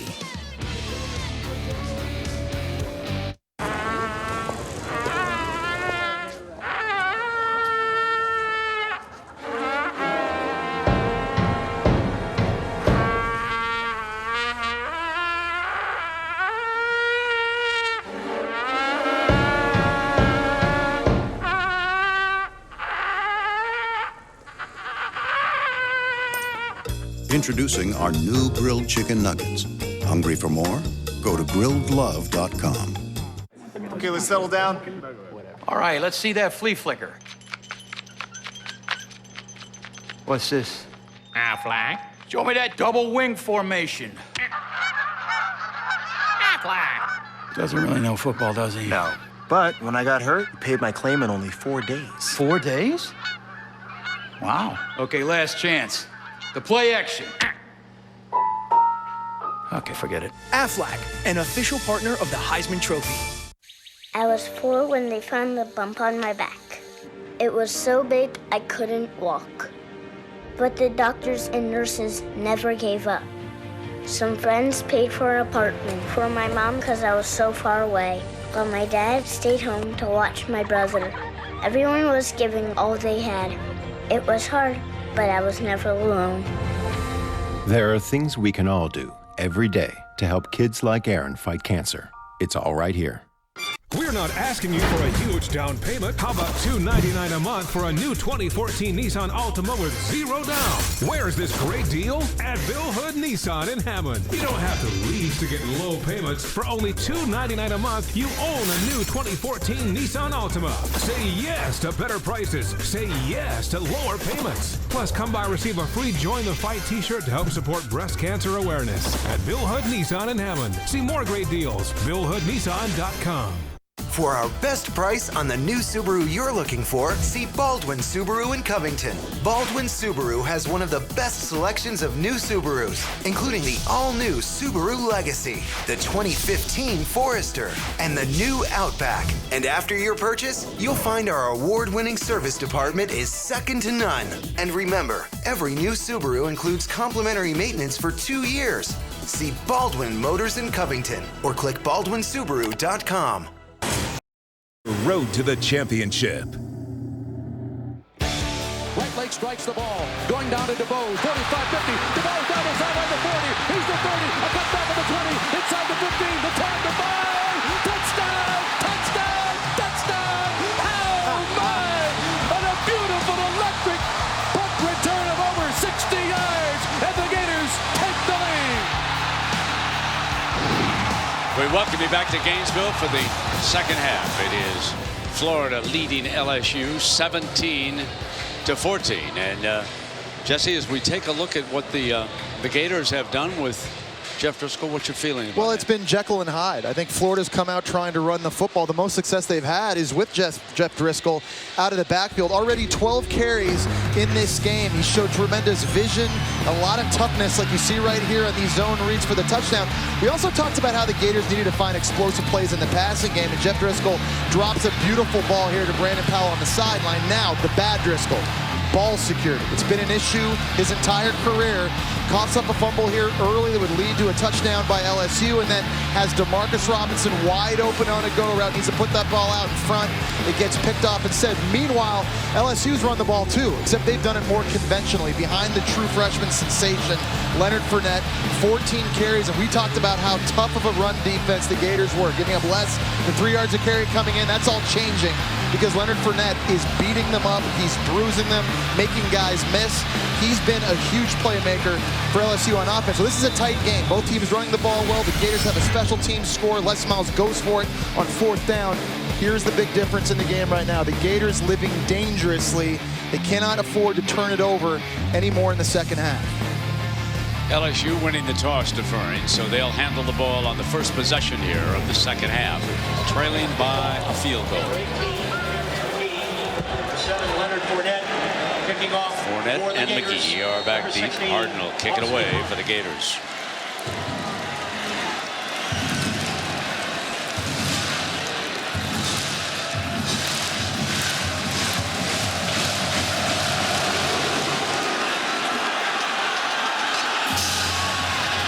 Take a knee. And we check in down below with Maria Taylor. Maria? Brent Will Muschamp said that ultimately that first turnover is what killed Florida's offense. He feels like it allows LSU to get back in the game, but he likes the way his quarterback, Jeff Driscoll, is playing right now. He wants to continue to run him and build confidence there. Now, he did tell me that he's not sure at this time whether or not Vernon Hargraves will be able to return to the game, and that's a big storyline for this Florida defense, guys. And Maria in Fayetteville, Collins with a huge interception for Alabama. Less than 2 minutes going left, and they lead at 14-13. Leonard Fournette here for LSU.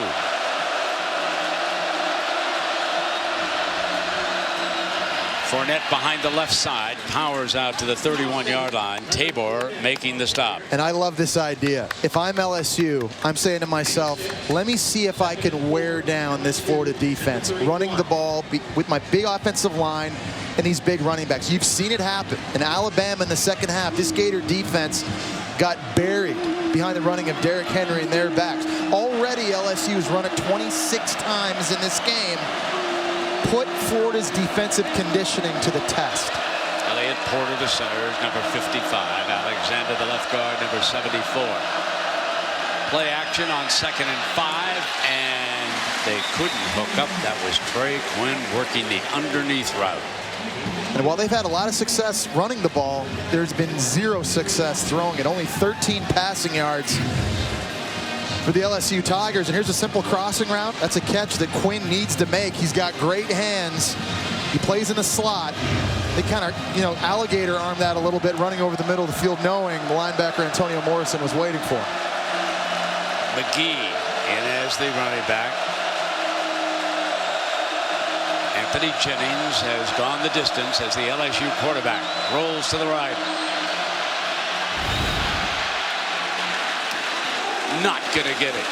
Cleaning up late was Morrison. Fowler got there first, but big number 3 came and said, And he's been saying for the last couple of weeks. This guy's had at least 10 tackles in 3 straight games for the Florida Gators. Done an exceptional job tackling and being physical. That's a big stop for the Gators early here in the second half. Trying to set the tone. There's DeBose. Maybe to somewhat of the sideline. It's nice to see you over there. I got this. I already got one tonight, 62 yards. Fair catch. At the 24-yard line. Well, let's go to the studio, and here's Dari Noka. All right, Brent, time for an SEC Right Now, brought to you by State Farm. Ole Miss on the board in a hurry. 5 plays, 69 yards. Bo Wallace touchdown. They lead at Texas A&M 7-zip. Alabama trying to close out Arkansas with a 14-13 lead and the ball late, guys. Yeah, there's a minute 38 left in that one, Dari. Thank you. And here we have 13:24 in the third, with Florida leading LSU 17-14. Jeff Driscoll with Mac Brown as his running back.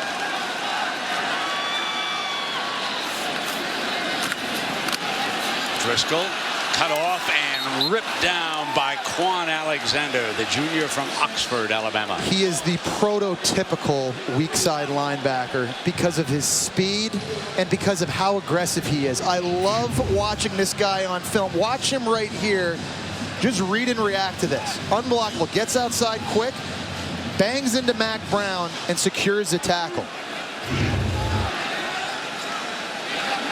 4 receivers for the Gators. Driscoll going to keep it on this 2nd and 14. He ran away from the pressure that time, and he is out to about the 27-yard line with Kendall Beckwith making the stop. And he shows you the wheels, because guess who he runs away from? Quan Alexander. Check this out. He's going to be going to the left side of your screen. Not everybody can do this. Quan is quick. He just misses him outside. It's another successful run by Jeff Driscoll. Here we go, though. 3rd and 6. Obvious passing situation.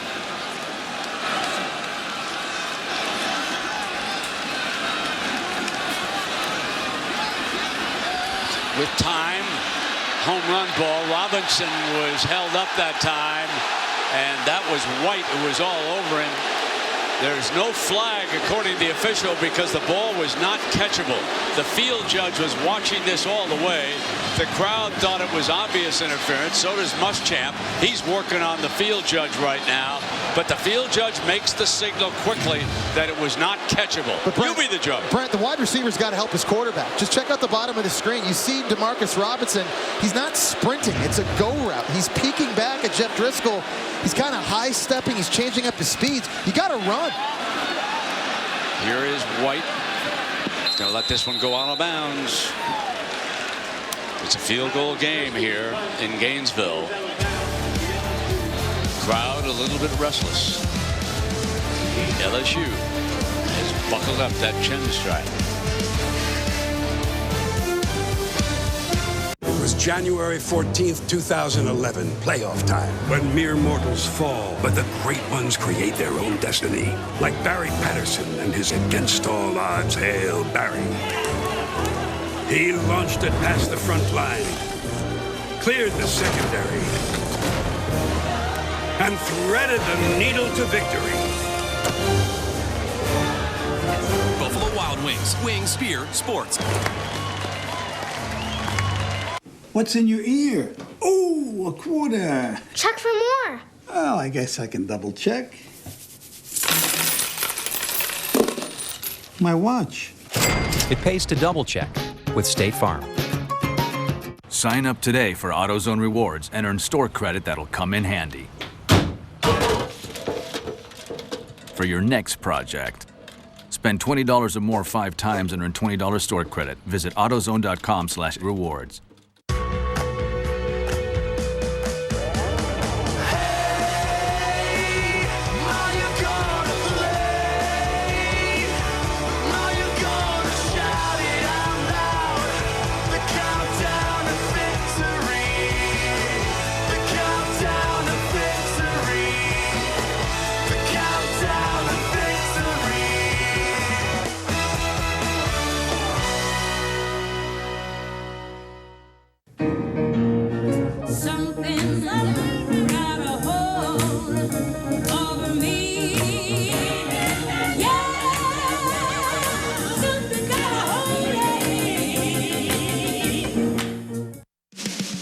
SEC Network Primetime Football is brought to you by AT&T. AT&T is an official sponsor of the SEC. Well, there's the Bat House here in Gainesville, the university campus. They started that in 1991, over 100,000 bats. Let me tell you something, Jesse. I got some bats out of Montana. Yeah. They take care of those mosquitoes. They take care of those flies. Pests. I love these bats. You guys like some bats? And by the way, bad news for the Gators. Vernon Hargraves out of uniform and on the sideline. Took a blow to the helmet in the first half, and clearly he will not be back here tonight. And let's hope that the young man is going to be all right. Fournette. He is the LSU running back. It's a 3-point game now. Alabama beats Arkansas. Missed extra point the difference. 14-13. Here Fournette takes off. Midfield.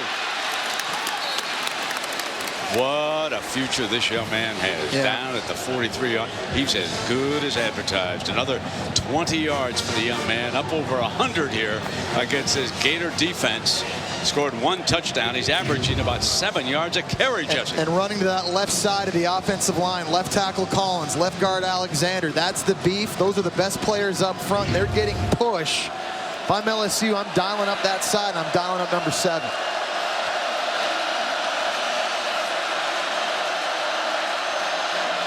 That's Diarce, the wide receiver, goes to the slot. He's number 9.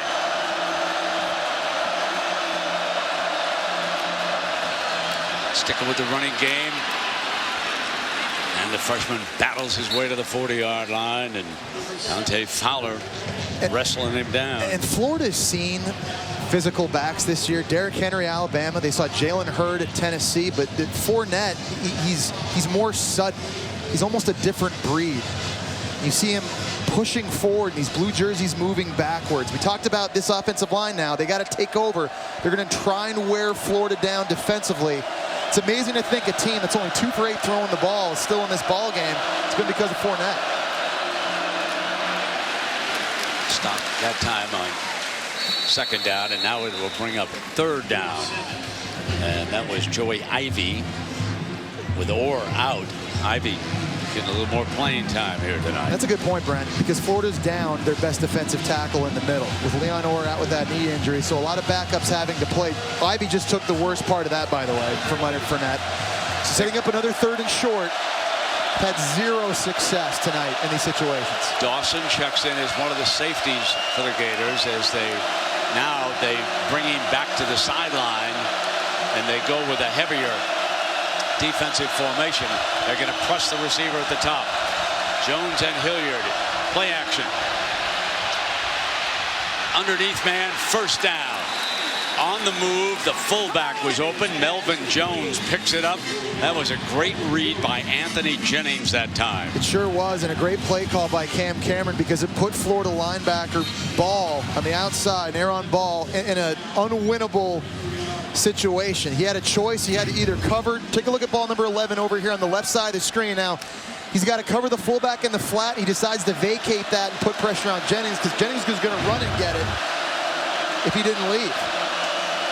1st down from the Gator 33. Hilliard breaks the daylight. 1st down. that's so important, converting these third downs. It changes the dynamics of games because this offense stays on the field and their defense gets a breather. And that's something that LSU lacked in losses against Mississippi State and Auburn. It hurt them against Wisconsin early in the first half. This is really, really big right now, being able to stay on the field and own the clock.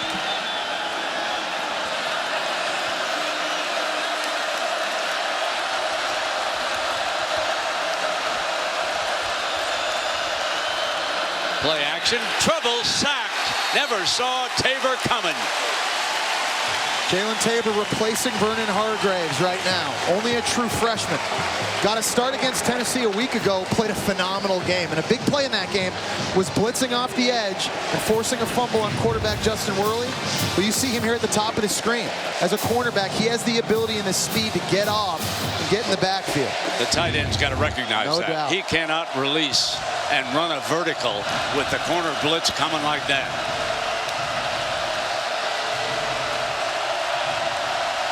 Now Darrell Williams checks in. He's number 34. He's a big fella now. He's a power back. 2nd and 17. Gets a handoff. Nowhere. 3rd down as Ball leads the defensive charge. So Florida's got to keep Anthony Jennings in the pocket on a critical 3rd down. Mobile quarterbacks have hurt this defense. Remember what Blake Sims did to them from Alabama. Justin Worley was more of a statue. They sacked him 6 times. Anthony Jennings has the ability to move. We've seen LSU move the pocket in these situations. Big right here that Florida builds a fence around Anthony Jennings on a critical 3rd and long. There's been nothing downfield from the LSU passing attack. Only 3 receptions here tonight. Jones, the fullback, with 2 of them for 10 yards. Jennings will try to get it downfield. Does this time. Incomplete. Interference is called. Brian Poole was working back there on Traven Durrell.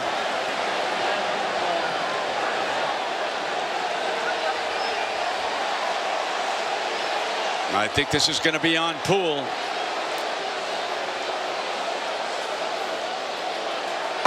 Prior to the pass, holding, 24 defense.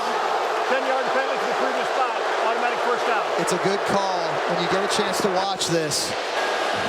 Poole has a handful of jersey on Traven Durrell. Check out here at the bottom of the screen, coming into your frame right there. That left hand tugging on the jersey. Now, it doesn't really divert Traven Durrell's route. That ball's probably high and might not be catchable anyways.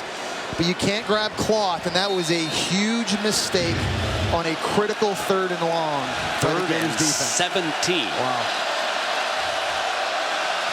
Automatic 1st down. Melvin Jones and Leonard Fournette knocking on the door at the Gator 20. Looking for their first lead. Fournette stuffed. Tried to get over behind the left. Ball was there along with Cummings.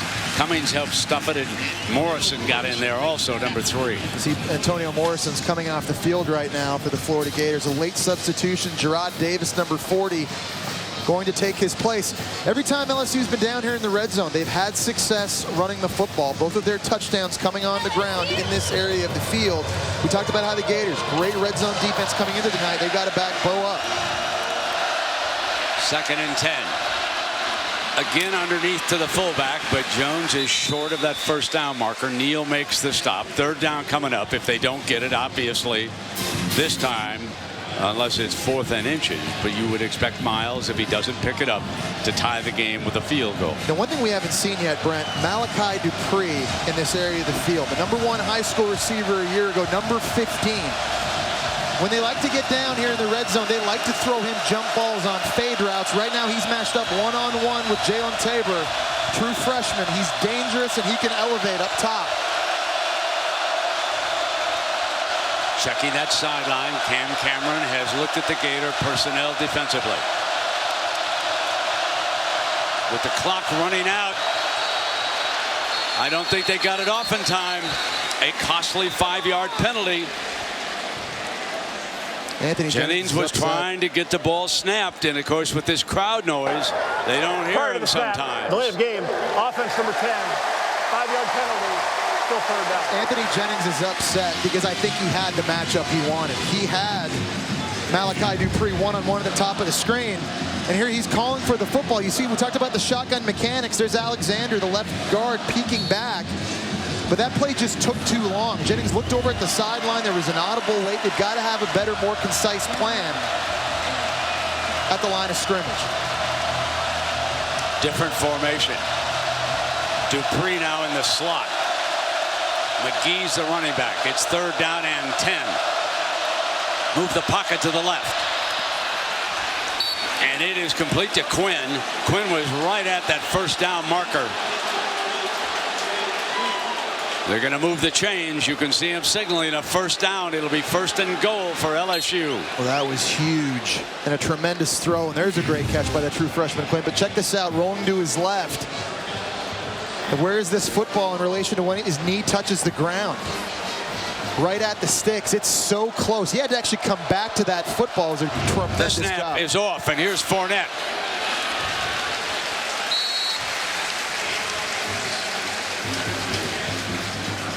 How about that collision? Dante Fowler Jr. Introduce yourself to Leonard Fournette. A lot of hitting in this game, isn't there? Indeed. All night long. Why not? It's Florida. LSU. What else would you expect? Second and goal. Jennings. Got Fournette behind the fullback. Play action to him. Got Jones again. And he's ridden out of bounds by Michael Taylor, who has returned here tonight. Michael Taylor able to stick with him and save a touchdown. But Jones has been his favorite target, slipping out of that backfield against Muschamp's defense. And Brent, I think because of the success they've had running the football, linebackers and safeties are playing downhill, and that's freeing the fullback in the flat. So here's another one of those situations. Third down inside the 5-yard line. You're expecting man-to-man coverage on the perimeter. You've got Traven Durrell one-on-one matched up with Brian Poole outside. You got a lot of big bodies, a lot of beef right in the middle to run.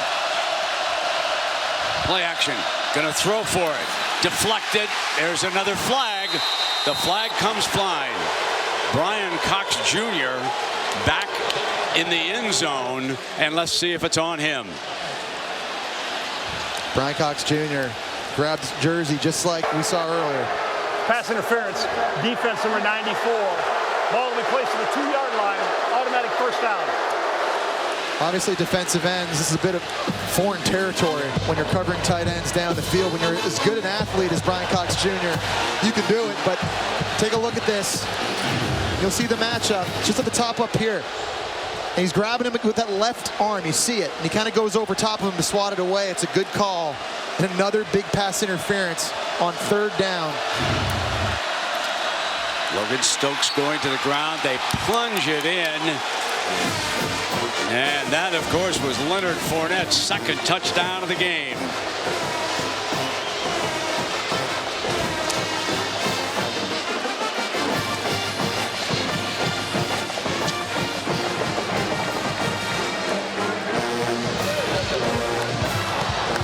Certainly Florida Gator penalties helped LSU along the way, but give LSU credit too.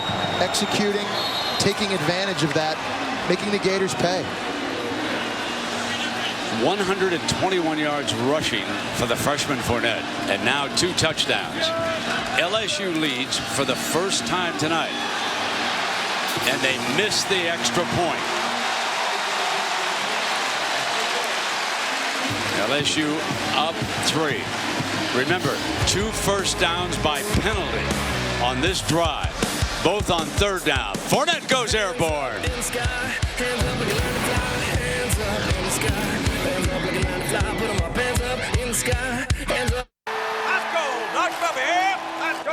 I've seen it all up here.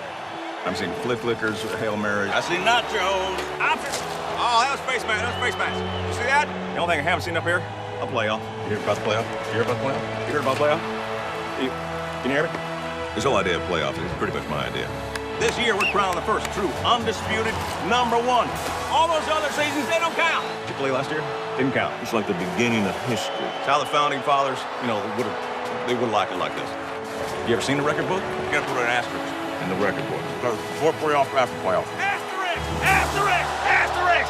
Before playoff, after playoff. Right. This is like the first real season of college football. You know what I'm saying? You know what I'm saying? Mm-hmm. No, do you? Time to sell it on the field, mano and mono. Mono, that means, Oh,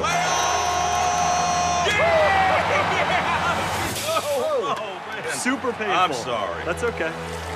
Let's go, Dr. Rabbit. Let's go, I'm a cheap bungee cord. This guy bought me at the gas station. I'm perfect for holding down the lid on a box of sweaters. But 800 pounds of tailgating gear? Nah. And if you have cut rate insurance, the biggest hit of the day could be to your wallet. So get an Allstate agent and be better protected from mayhem, like me. Mayhem is everywhere. Are you in good hands?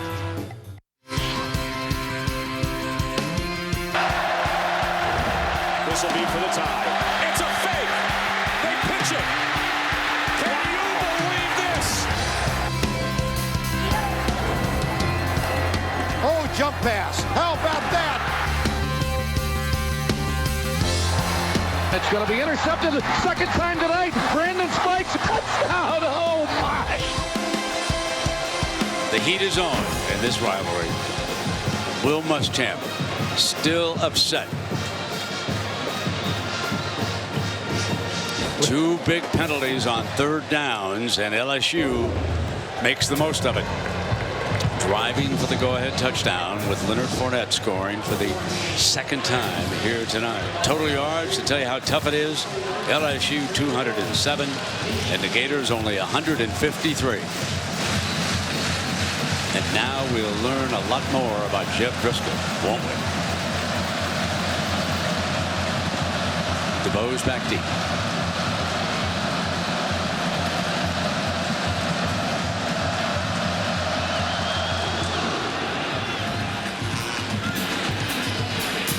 This time he will not come out. So we'll take a break at the 3:42 mark in the third quarter. LSU enjoying its first lead of the night.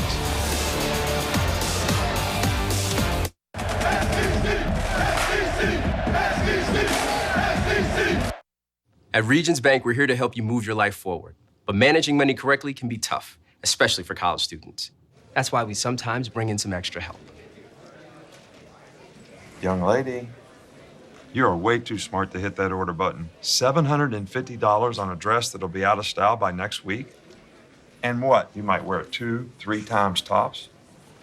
Yeah, you're probably right. Yeah, I probably am right. Regions, official bank of the SEC. Every generation starts with a basket full of promises. The promise of opportunity.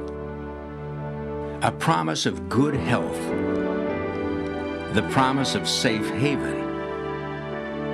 For over 50 years, we at Egan have kept our promises to families just like yours. Because we have families too. Calling all sports fans. Instantly upgrade to Charter TV Silver and you'll get the best in sports programming and entertainment. Go to channel 2495 to instantly upgrade to the Silver package, and you'll get over 70 additional channels, including CBS Sports Network, ESPNU, NFL Network, and more. You either want this, that, or you don't. Charter TV Silver also includes programming for every member of the family. Go to channel 2495 to upgrade right now. You know, football's really cool and all, but I'm here with the 9th-ranked Florida Gator volleyball team, and this Sunday, they're taking on the 19th-ranked Texas A&M Aggies on SEC Network at 2 Eastern. Trust me, you're going to want to watch these ladies get down. Let's hit them with a Gator chomp, guys. Okay. And it's a volleyball triple header coming your way on Sunday on SEC Network. At Kentucky host Auburn. Then at 2, the Aggies take the court against Florida, and at 4, South Carolina hosting Alabama, and that's all available on the Watch ESPN app. Jesse, Britt, I'm just saying, I need a full offensive analysis of the Gator women's volleyball offense when I see you guys on Saturday next week. Hey, listen, Jesse, you know how hard it is for a Georgia dog to say, give me a Gator chomp? No doubt. Huh? I know. You know what's amazing to me? I don't think I've ever seen women as tall as Maria. Ever. She fit right in that picture. All right, the Gators with the football. Kelvin Taylor, the running back. Play action, Driscoll. Driscoll going to go down after a gain of about 1 yard, and Ratsko making another stop. He's had a huge night up front, and Driscoll on the night, well, he's 6 of 11 for 44 yards, and he's thrown 1 interception, and now it's the Gators who could use a little bit of a downfield attack. Yeah, they've had their opportunities. There's no doubt about that. Whether it's been drops, underthrows, turnovers, or bad routes, never really been able to find that rhythm. This is something we've seen, a consistency with the passing attack. Taylor, swing incomplete. Got to have some touch on that ball. Yeah. Got to just drop it out there for the running back. Let him run. Driscoll throws a very hard ball. Yeah, he's got a lot of arm talent. There's no doubt about that. But when throwing to running backs, even tight ends over the middle of the field, you've got to be able to take just a little bit off of it and give Kelvin Taylor a chance to do something with that pass. 3rd down and 9 now for Driscoll and the Gators. LSU's defense doing a good job here. They've held the Gators to 154 total yards.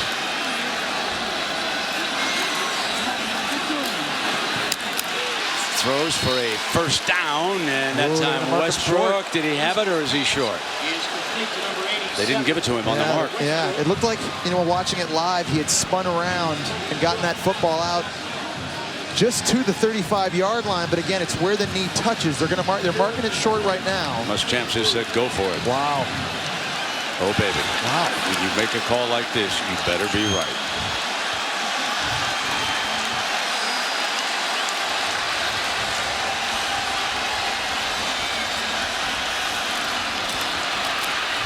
Driscoll, 2nd effort, 1st down.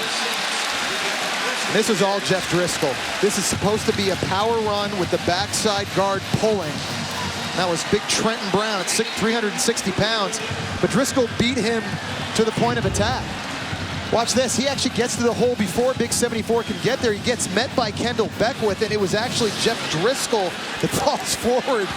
And there's the reaction on Will Muschamp's face. He understands how big of a gamble that was. Brandon Powell checks into the Gator backfield. Been an outstanding receiver here, and he slips out.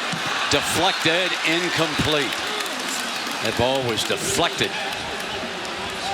The one big question mark, I thought, for LSU coming into this year was defensive line. We've talked about the struggles they've had stopping running quarterbacks. You think about all the attrition they've had in 2 years, Brent. Kiki Mingo, Sam Montgomery, Benny Logan, Anthony Johnson, Ego Ferguson, Jared Allen transfers to Arizona. We talk about all what they lost last year on offense, the talent. They lost a lot of talent the last couple of years on defense, guys you just can't simply replace. But tonight so far up front, LSU playing well. 2nd down and 10, and they bring the jet sweep around with Brandon Powell.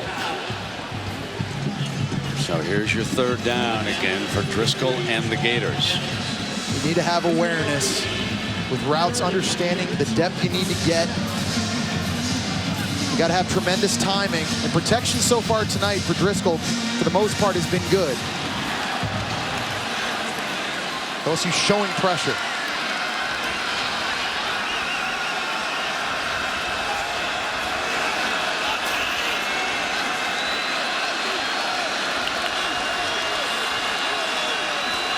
And here they come. Down the middle, he gets pressure, and there's going to be interference. No, I don't see a flag. I thought for sure that Jefferson tripped up the receiver, but the official said no way. Leroy Pittman, they got a better view than we do up here. I think their feet just got tangled, Brent. And Jeff Driscoll knows he missed an opportunity. Check out the slot. There's Pittman just running the post. 29, he never gets his hands on them. Their feet just kind of get tangled up. I think it's a good no call. Agreed. White back deep now for LSU.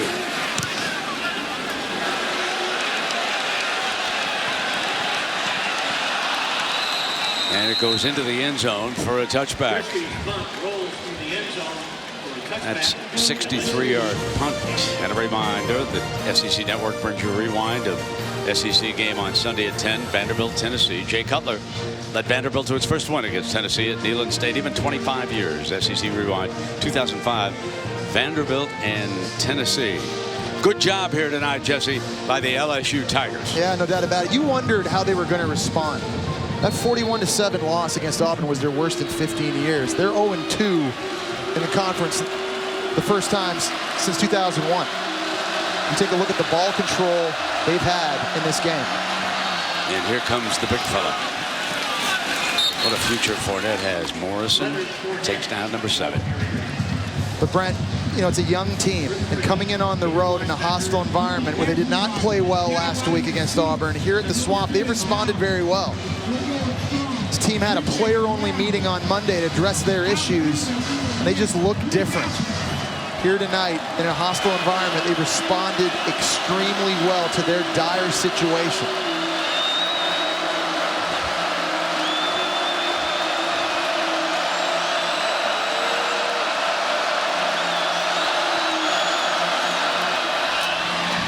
Fournette spins his way to another first down. Big time running back stepping up for LSU. I think that's going to be offside on Florida. Jonathan Bullard at defensive tackle looked like he flinched. And really the penalty issues early in this game was on LSU. It's become Florida's problem. Offside, defense number 90. That penalty's declined. Play results in a first down. Third quarter's come to an end. 1 quarter to go. LSU leading Florida by a field goal.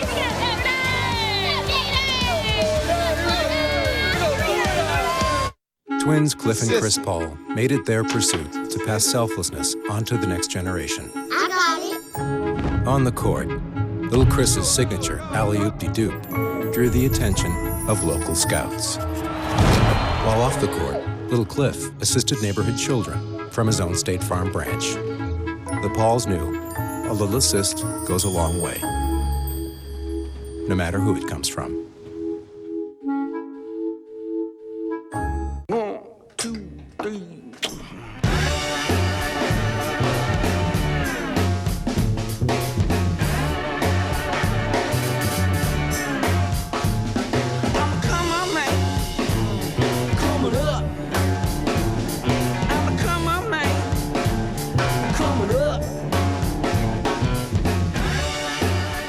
The all-new head-turning Cadillac ATS Coupe. It's irresistible. Doug and Casey are headed to the beach. Okay, great. Forgetting to deposit a check could have put their plans on hold. But Regions is helping Doug greenlight this moment of spontaneity by letting him choose immediate access to money from a check he's depositing in a snap. Regions Mobile Deposit lets you skip a trip to the bank and give life the green light. Ready to move your life forward? Switch to Regions.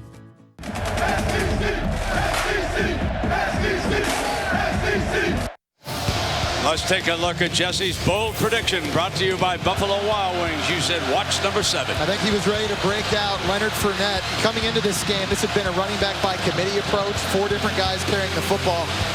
Well, that might be over now. And I think Leonard Fournette's earned that right 23 times already. He's toted the rock, and he's delivered with tough, physical, punishing runs. Talk about a guy, Brent, came in with so much hype. #1 ranked recruit out of high school. He was compared to Adrian Peterson. He told people that his plan was to win a Heisman Trophy as a true freshman. Well, I don't think that's in the cards this year, but LSU fans have a lot of good to look forward to. There could be a Heisman down the road for number 7, no doubt. 132 yards, and of course, you remember this right here. Oh yeah, first touchdown, and of course the coach wasn't too happy about this. He got an earful on the sideline. Now watch this learning lesson here. Fournette gets up and says, "Mr. Official, you take the football." The young man is growing up. Those valuable coaching lessons from Les Miles, right? Indeed. It's the growing pains. You've got all these young true freshmen. He's laughing over there on the sideline. He's been laughing for months because he knows how good these young players are. It's a matter of time. People got to be patient with this LSU offense. They lost a ton of talent a year ago, but just wait. 2 years from now, this offense will be a bear. 1st and 10, Fournette, the I-back. Jennings has quarterbacked the entire game. Here's Fournette running to daylight. Now, let's go to the studio for an Ole Miss update. Here's Dari Noka. Guys, how about it? Kenny Hill and Texas A&M is struggling at home, to say the least, down 14-zip. Hill is 10 of 11 on the night. That's the one incompletion. It's intercepted by Cody Pruitt, who takes it 75 yards for the touchdown. Ole Miss up 21-zip, 20 minutes in, guys. Wow. Dari, do you think the whole state of Mississippi will party if that holds up? Mississippi State taking down Auburn tonight. Play action. Jennings now rolling hard to the right. Sideline complete. Quinn. Beautiful play, and there is a penalty flag back by the line of scrimmage. It's going to be defensive holding on Brian Poole in the secondary for the Florida Gators. There was a crossing route coming on the backside. And again, issues in the secondary. We saw a couple critical pass interference calls that led to an LSU touchdown. Another penalty here in the secondary for the Gators. Holding, defense number 24. That penalty's declined. Play results in a first down. Got to clean it up, Brent. Right now, this Gator defense on their heels because they're getting the football run down their throats, and in the back end, they're having too many penalties. LSU was rushed for 184 yards. Passed for only 50. And this defense for Florida on the field too much right now. They have not gotten a break. They got to get LSU off the field.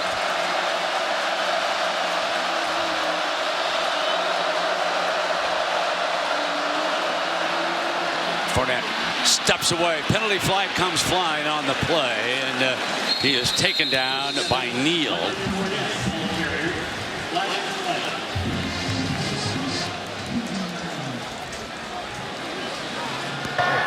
Holding, offense 55. 10-yard penalty for the previous spot. Repeat first down. Well, Brent, I mentioned that LSU's done a great job possessing the football. Their last drive was 13 plays, took 8 minutes and 16 seconds off the clock. Talk about how they want to wear Florida's defense down. Florida's defense has shown in the past they get tired late in games, and right now Les Miles and this plan of running the ball, it's working. This is a dangerous spot here for LSU. Backed up the 37-yard line. Jennings 7 of 13, but only for 50 yards. Here's your first down.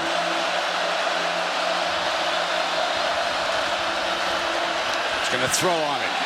Has time. Now to the right and has to throw it away. Receivers were covered downfield by the Gators. It's a good job by the Gators staying home on defense because LSU lines up in a big personnel. They've had success running it. They go play action out of the I formation. They try to sneak out the tight end. But the Gators doing a nice job staying home now, second and 20, excuse me.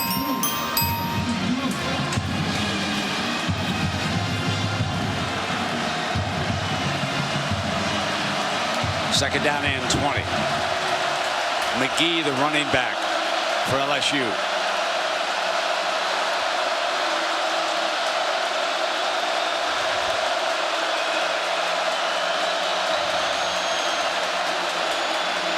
Pocket holds. Jennings takes off.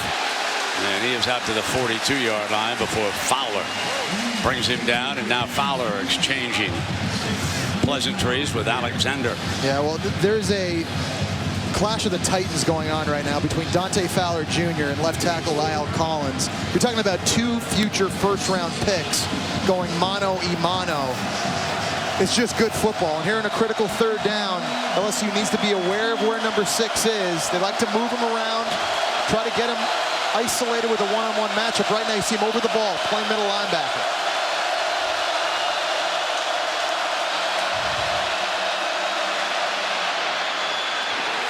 incomplete. And the Gators force LSU to punt. Brian Poole with coverage.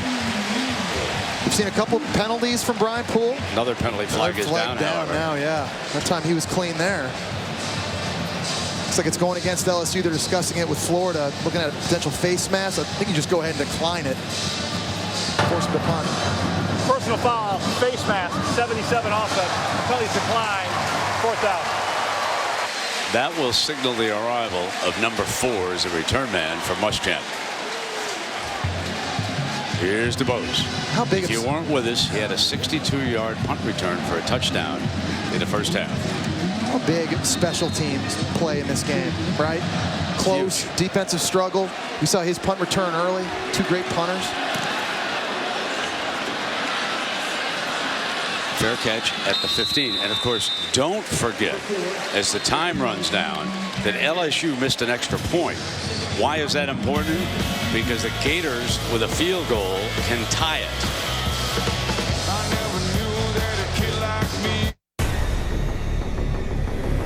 I got one question for you. Who could possibly have it better than us? No! Monday Night Football. 49ers, Rams, 8:15 on ESPN.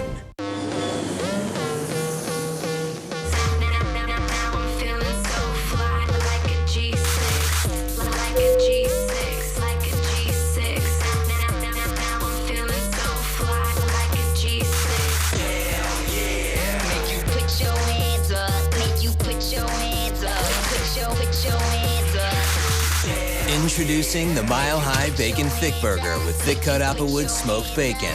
Only at Hardee's.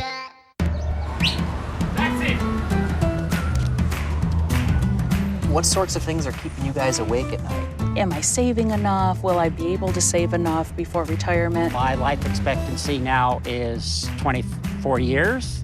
My money expectancy is about 15 years. I don't want to get to the end of the road and not have any money in the bank. An advisor can really help you look at the whole picture. Wednesday night, volleyball takes over the SEC network. Follow your favorite teams as they light up the courts in a battle for net supremacy. It's all out, hard-fought action to finish on top in the SEC. This week, the Razorbacks charge into College Station, where the Aggies fight for another home win. Arkansas, Texas A&M, Wednesday at 7, only on the SEC Network. The city of Gainesville, Florida. The Hippodrome there was built back in 1911. That was a federal building until 1979. Now a theater group uses it. And that brings us to Aflac here tonight. Since we're talking about the city of Gainesville, where my partner Jesse Palmer went to school. So Jesse, what is Gainesville's nickname, my friend, if you know it? Freshmen are supposed to learn this now. This is part of going to school. I thought you were bringing your fastball today. Arkansas Razorback fans. Okay, hang on now. Won't like this answer. Okay, he's got it. He's got it, folks. You know, when a freshman comes to Gainesville, this is one of the first things they're supposed to learn, okay? Very Good true. for you, Jess. Even when you're Canadian. You've got to learn this. First down and 10 now for Driscoll and the Gator offense. Driscoll rolls hard to the right, in trouble, got to throw this one, and Robinson is there. Got 9 yards out of it, and that was an alert throw by Driscoll on the move that time. Yeah, very athletic. It was a nice job outside, too. Another difficult catch, low catch by DeMarcus Robinson. Let's take a look again here. This is a little bit low. He's under duress. Kind of bends down. Yeah, ball never touches the ground. That knee also didn't touch the ground, it didn't look like, and he was able to advance it. Second down and 1. First down. The chains move. Brandon Powell, the freshman. Now, not having Matt Jones, big for the Florida Gators. We've seen late in games him get stronger as games go. Remember how big he was in their win late against Kentucky, late against Tennessee last week? Situations like this, they had to rely on big number 24. They don't got him in the game right now. From the 29, Driscoll keeps it again. And as the receiver for the backfield flared out, that sort of opened it up an alley there. Gotcha with the stop for LSU. Yeah, no doubt about it. You kind of get the feeling if you're Florida to win this game, it's on number 6. It's on Jeff Driscoll. It's going to be running the ball, and they're going to have to make some plays on the perimeter of the field. They're not all going to be easy throws. They're going to be contested balls, but they got to win one-on-one opportunities against a very good secondary. Second down and 6. Driscoll. And he is buried at the 38-yard line. Gotcha again making his young presence felt. Yeah. He's a freshman. You know, we talked about Leonard Fournette and Malachi Dupree and all these good young offensive true freshmen. What about the young guys on defense for LSU? True freshman Godshot. Jamal Adams, number 33 at safety, has been flashing all over the field. So much talent. We talked about Les Miles bringing in the number 2 ranked high school class in the country last year. Got some ballers, and they're making plays tonight.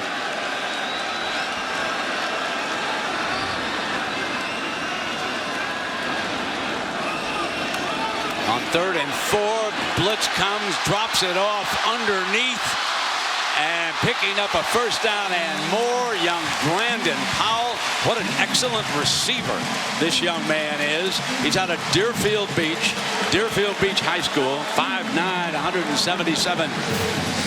And we knew he was going to have more of a role. Here he is faking a block and just kind of sneaking out. It's a nice ball by Driscoll. And how about Robertson right here? Instead of peeling back to block, he turns up and gets another half. Bounces it. I think that was a forward pass. Good reaction there by the receiver to hustle after it, and that was C.J. Wharton, who we expected to see here tonight. He's another of the freshmen. Yeah, and he's a guy that they thought was going to have a bigger role too in the slot. Only a true freshman himself. He's been out for 3 weeks with a bit of a wrist injury. They need everybody. They need these guys to win outside right now. Jeff Driscoll's going to have to make throws under duress, and he's really been doing that all season long. Nothing new here. Second down and 10. Driscoll steps up, complete, short of the first down, and went back to Robinson. And this is so big here now on 3rd down, Brent, because you mentioned it. The extra point miss by LSU has kept this a field goal game.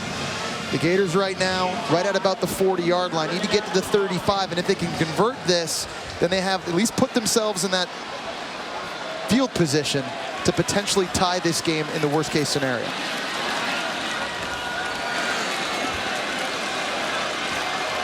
Third down and 5.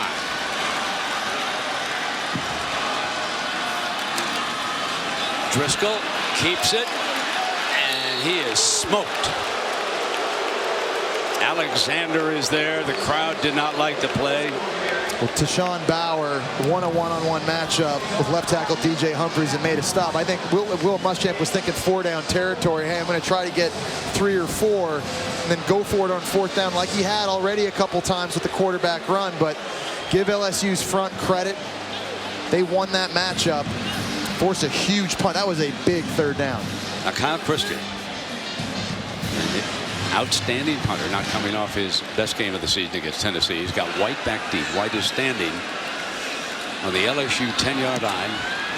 Christie hangs it high. Fair catch is the signal at the 11. So LSU with a 3-point lead as the defense holds. 8:42 remaining.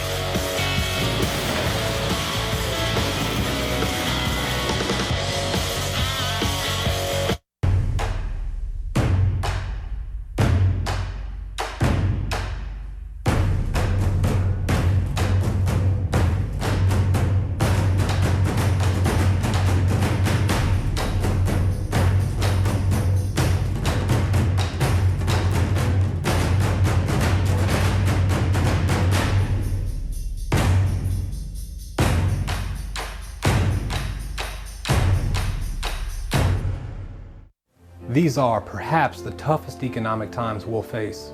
As a bankruptcy attorney, I advise clients daily who are financially overwhelmed with debt, foreclosure, and other creditor actions. If this is you, call me.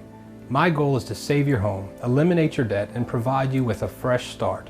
To learn more about Chapter 7 and Chapter 13 bankruptcy protections, Visit us online at bacchuslaw.com or call me at 206-9111. Listen up, sports fans. If you drive a truck, you know it's all about stats. And at the Built Ford Tough Sales event, we've got the numbers right here. Ford Super Duty, best-in-class horsepower and max towing capacity. That's how you punch it right up the gut, pal. And here's another stat, folks. F-Series has been America's best-selling truck for 37 straight years. That's called a dynasty, baby. Now get $4,000 total cash back on Ford Super Duty, only at your Southern Quality Ford dealer. ESPN is your home of the new college football playoff. Jesse Palmer, Gainesville's nickname is what? The Affleck question. Believe it or not, it's called Hogtown. Good for you, my friend. How about that? A Canadian knows that. You throw junk. you're wily. You got the sinker. Here I am thinking you're going to come in with some question that's going to steamroll me out of the booth. Yeah. You're taking it easy on me. I wanted you to think about that. You're taking it easy on me. I thought I was a bad student. Well, it's sort of interesting because it was the Seminole Indians who actually raised hogs around Gainesville at the time, and they traded with the settlers. That's how it got the name of Hogtown. And that's one of the things that all the Florida students learn when they come here to the town of Gainesville. So now the Gators are behind. They trail at 20-17. Leonard Fournette is in for LSU. And the seconds are very important now.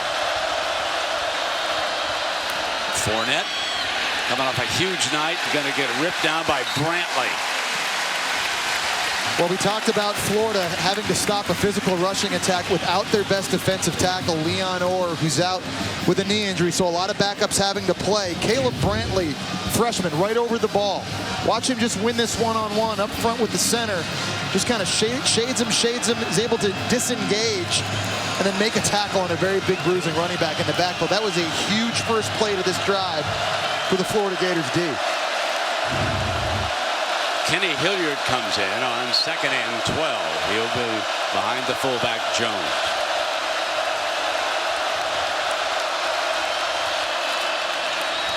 Gets the call, and this is going to be 3rd and long. Morrison with the stop for Florida. It was a nice job by Morrison avoiding the block by a fullback, staying on his feet and wrapping up a tackle. Now you got the 3rd and long. We talked about having to keep Jennings in the pocket. And outside for the Florida Gators, you got to play clean.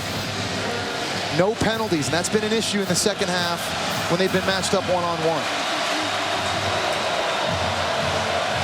If the Gators can stop LSU here, it could be great strike position for DuBose, the punt returner. Terrence McGee is the running back. Anthony Jennings, who's quarterbacked the entire game. Action. Fowler chasing him. Downfield. Deflected, incomplete. Gorman coming over for the Gators, and now it is punt time for LSU. That all started with pressure from Dante Fowler Jr. It was a tremendous job by Gorman in the back end. So the Gators answer with a 3-and-out. Critical, they needed it. And you're right, Andre DuBose, he's already returned one to the house. You worry about that, but you're Jeff Driscoll in this Gator offense. You're expecting good field position here. Golden opportunity. Jamie Keane, the Australian, will punt it away to DuBose. Drives it. DuBose at the 38. Cuts up the middle to Dayline. Swings to the right. 2 men to beat. Out of bounds.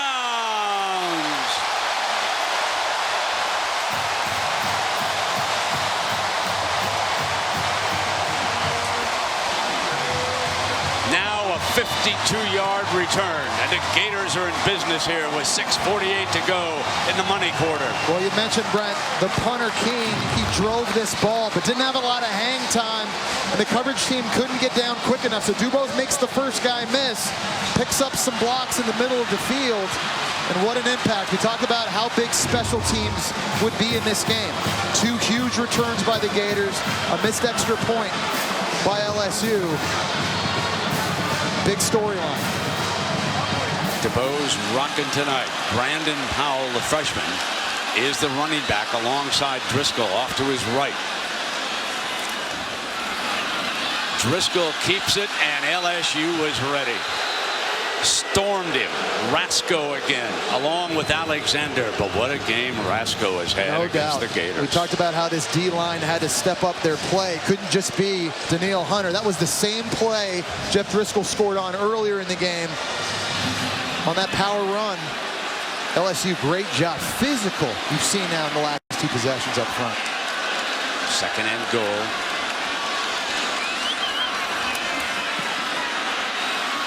Pocket holds, fires, touchdown, Robinson. Gators regain the lead.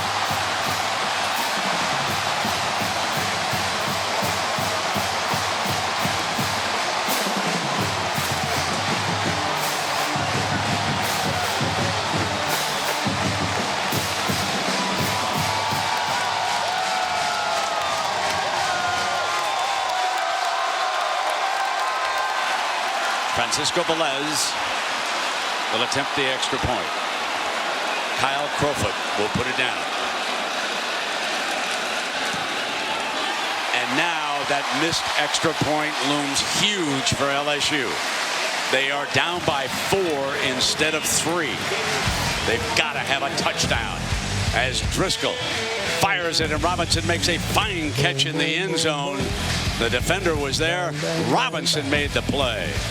Boom, boom, boom, boom. Bang, bang, bang, bang. SEC football, you can't beat it. And I love the way you talk.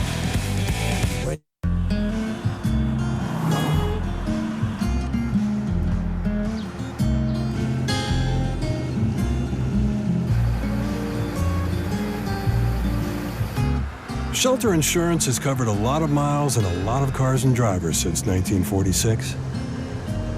We like knowing we have you covered, so you can just sit back and enjoy the ride. Shelter Insurance. We're your shield. We're your shelter. Show it off, America. Show off that belt you replaced. Show off the fuel pump, the oil change, the upgrade. You did it. There are a lot of places you can go to do it yourself, but there's only one place that can help you do it right. AutoZone. Because even the pros know parts are just part of what we do. We have the advice, the instructions, we even loan tools. So show it off, America. You did it right. Get in the zone. AutoZone. Wednesday night, volleyball takes over the SEC network. Follow your favorite teams as they light up the courts in a battle for net supremacy. It's all out, hard-fought action to finish on top in the SEC. This week, the Razorbacks charge into College Station, where the Aggies fight for another home win. Arkansas, Texas A&M, Wednesday at 7, only on the SEC Network.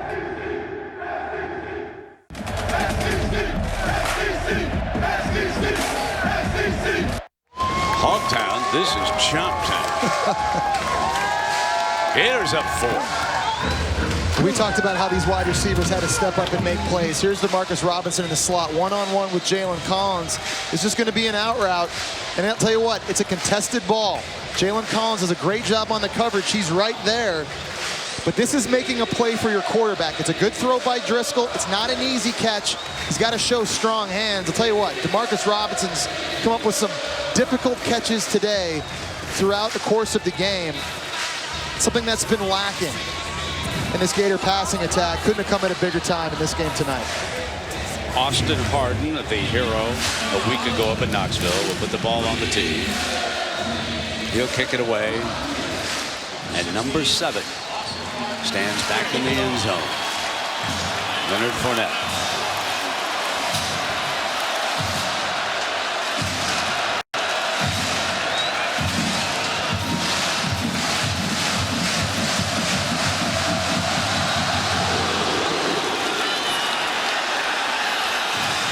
He drops it in the end zone. If he takes a knee, it'll come out as a touchback.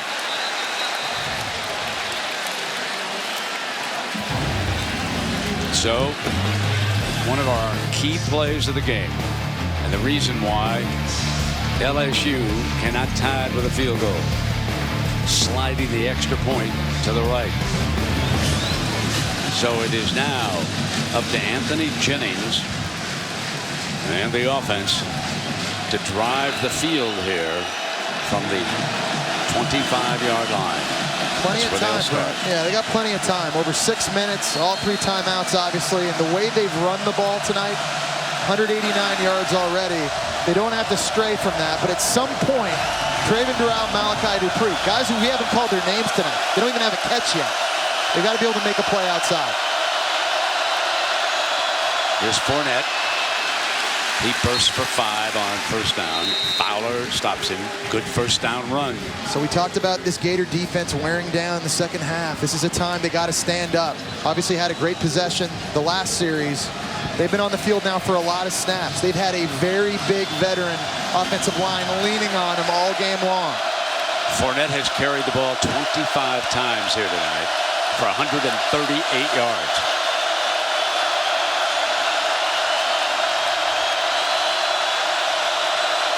Fowler ready. Pressure. Incomplete, and that pass was defended by Tabor. What a great job he did on Malachi Dupree. And he's playing for Vernon Hargraves, remember. An All-American caliber cornerback. True freshman on true freshman outside.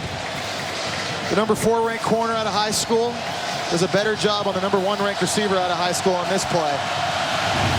Quincy Wilson comes in for Tabor. He has the press coverage at the bottom of your screen.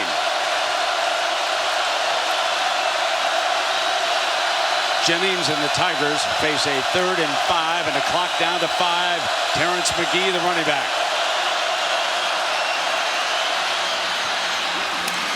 And Dupree makes the first catch of the game against Quincy Wilson. Malachi Dupree. Starts with protection. LSU does a great job picking up a blitz. It gives Jennings an opportunity to look downfield. And Dupree, nice job on the curl route and an accurate throw from Jennings. They needed that big. And Tabor checks back in. He's down at the bottom. Fowler moving around. McGee presses.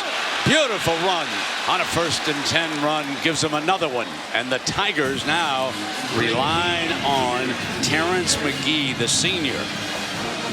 And Brent, Leonard Fournette comes out, and you replace him with another 220-pound back in McGee. And if McGee comes out, it's Hilliard at 230. And if he comes out, it's Darrell Williams at 230. All these running backs are big, and this is a time in the game again, moving forward, pulling tacklers along the way. It's a tired Gator defense. That's huge.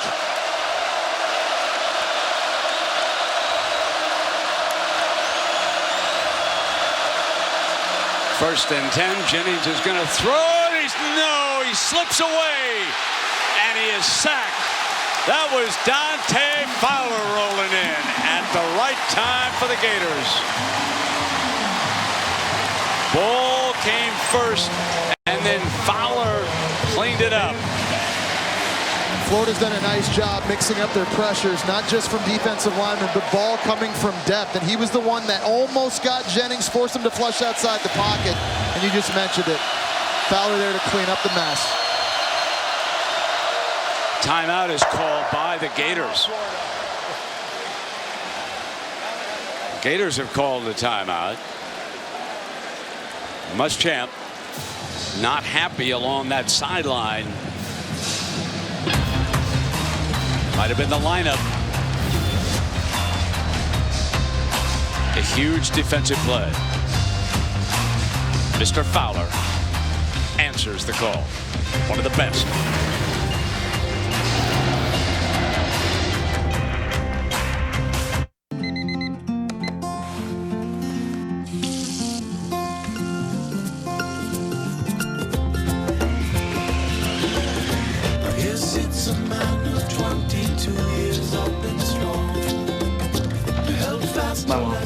With all you have to do, sometimes you need a helpful reminder or a word of encouragement from the people you love. At Belk, we're helping to fit early detection into your busy schedule. Make your mammogram appointment today at belk.com/pink. Easy chip shot. So much for overtime.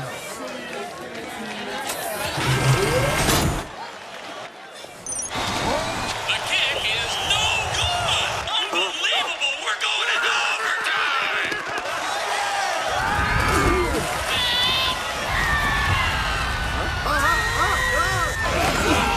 best overtime ever. Buffalo Wild Wings. Wings, beer, sports. Hey, look, it's the State Farm guy.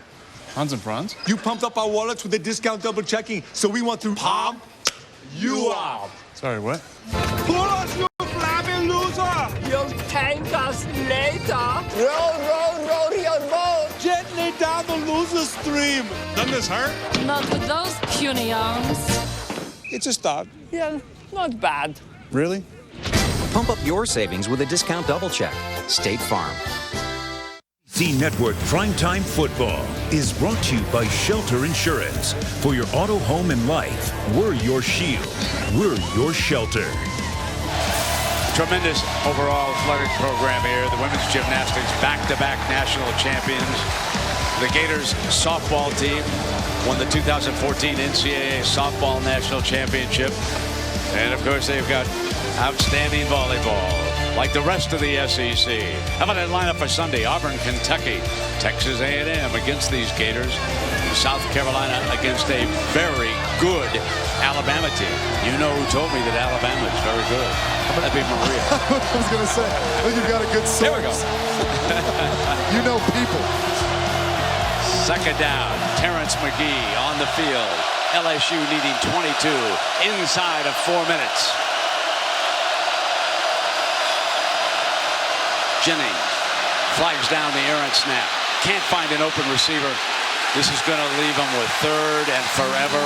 Morrison brings him down. That's big number 3. It's a coverage sack, Brent. Nowhere to go for Anthony Jennings deep down the field. This secondary has locked up mano-a-mano throughout the course of the game, and they've been running right with these deep threats that LSU has on the perimeter of the field. Timeout, LSU. Timeout of the half.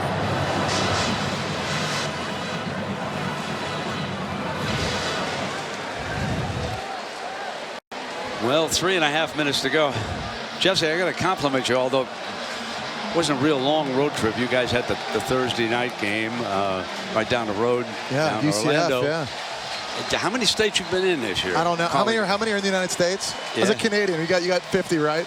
Well, you know, we did put a pencil, you know, and we counted it up, and here is your travel. Okay. There you are. You can see, whoa, BYU. Whoa, been up to Oregon, been to Manhattan, Kansas.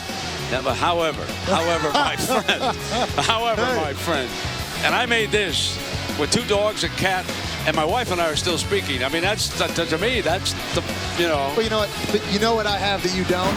What's that, lad? Air miles. I got free flights to Europe this offseason because you did that entire trip in a car. Yes, sir. You know, it's well, it was helicopter. Yeah, van. Okay, van, sure. Well, you know what? Hey, that's what you have to go through when you've got homes all over America, Brett. I wish I had that problem. Offense, 12 people in the formation.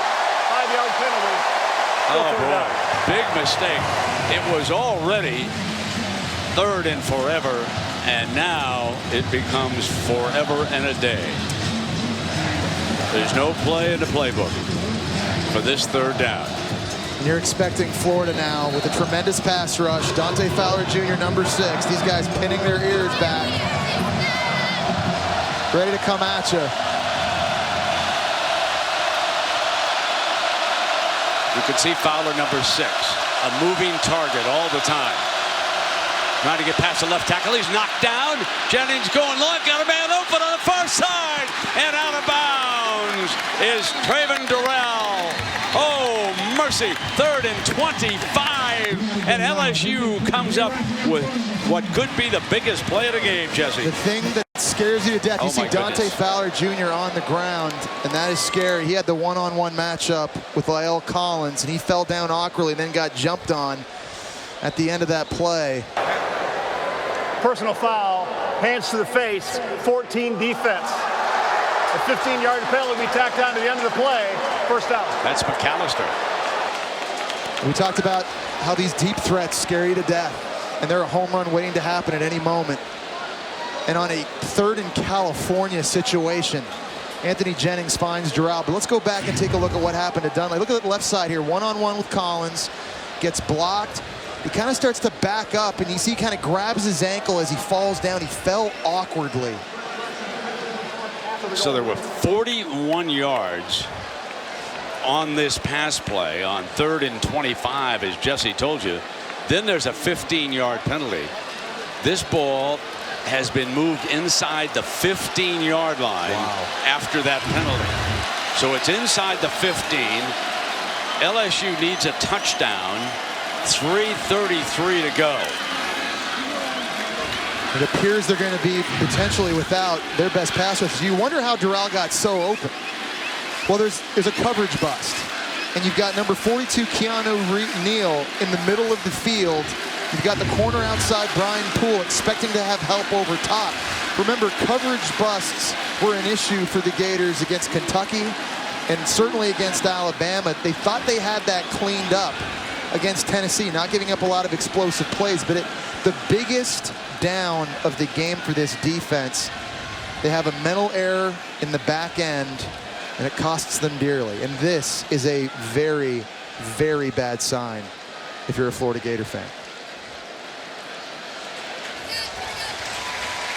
It looked like the way they were treating it, Jesse, that was a cramp. Kind of walking off gingerly. Taking his cleat off, which is interesting. You just hope the best. This is one of the premier defensive players in college football, and a guy the Florida Gators certainly cannot afford to miss. Remember, Vernon Hargreaves, one of the best corners in the country, already not playing in this game because of an injury. Now they lose their premier pass rusher. Here's Fournette. He's behind Melvin Jones, gets a carry, breaks a tackle, still going, battling his way to the 10-yard line, and it will be 2nd down. LSU can get a 1st down on this drive inside the 3-yard line. And the best case scenario for them is to score a touchdown with little time left. You see them, they're not in a hurry right now. Milking this clock. Obviously need a score, need a touchdown, but if you can get that and give it back to Jeff Driscoll with as little time as possible, that is the perfect scenario for Les Miles and LSU. 2nd down and 8. Gonna throw the fade. One-handed grab, touchdown. What a catch that time that was made over there by Traven Durrell. Watch this grab. He was being interfered with on the play. Brian Poole was back there. Pass interference. Defense number 24. Penalties decline. Touchdown. Watch this grab. Oh, mercy. It's a matchup that Anthony Jennings wanted. We talked about the one-on-ones outside. Here's a fade throw. It's a good route by Doral, and there's Poole grabbing Jersey again. He's lost sight of the football. One-handed grab, Jesse, incredible, with the defender fouling it. Yeah, you know, no doubt about it. At a critical juncture. This has not been an explosive passing attack by any stretch for LSU, but whoa. Delahousie tacks it on, and it is a 3-point lead. All Jeff Driscoll and the Gators need to force their 2nd overtime this season is a field goal. This might be the catch of the season. Oh, baby.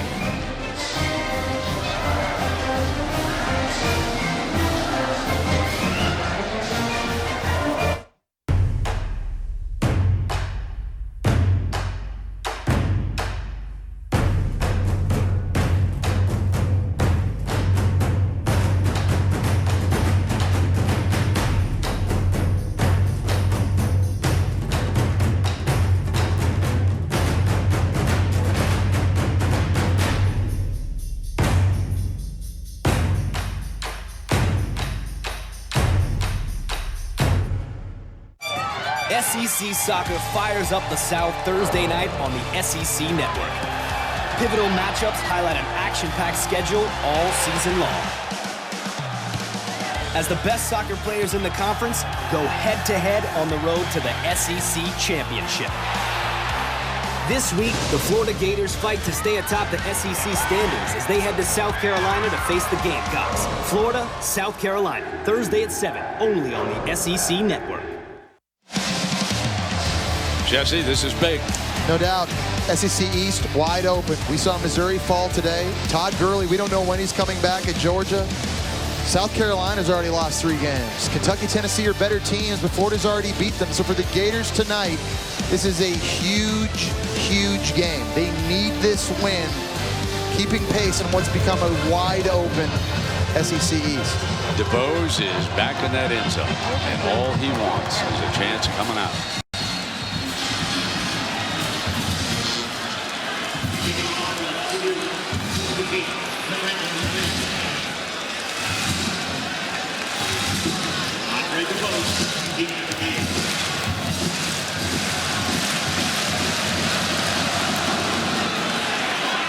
Won't get the chance.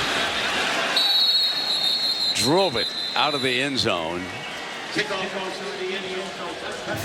And DeBose for a moment thought he might have incurred a foul when he rolled the ball back toward the wall. He quickly went back, grabbed it, and brought it up to the referee.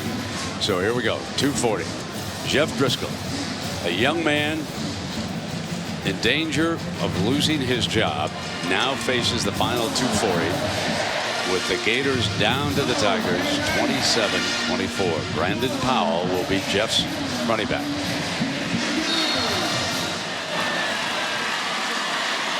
Harden, of course, hit that 49-yarder to help beat Tennessee.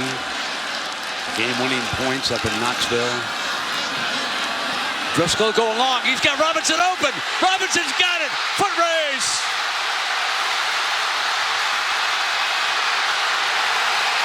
Out of bounds at the 2-yard line. Gators strike back. 73 yards. Driscoll to Robinson.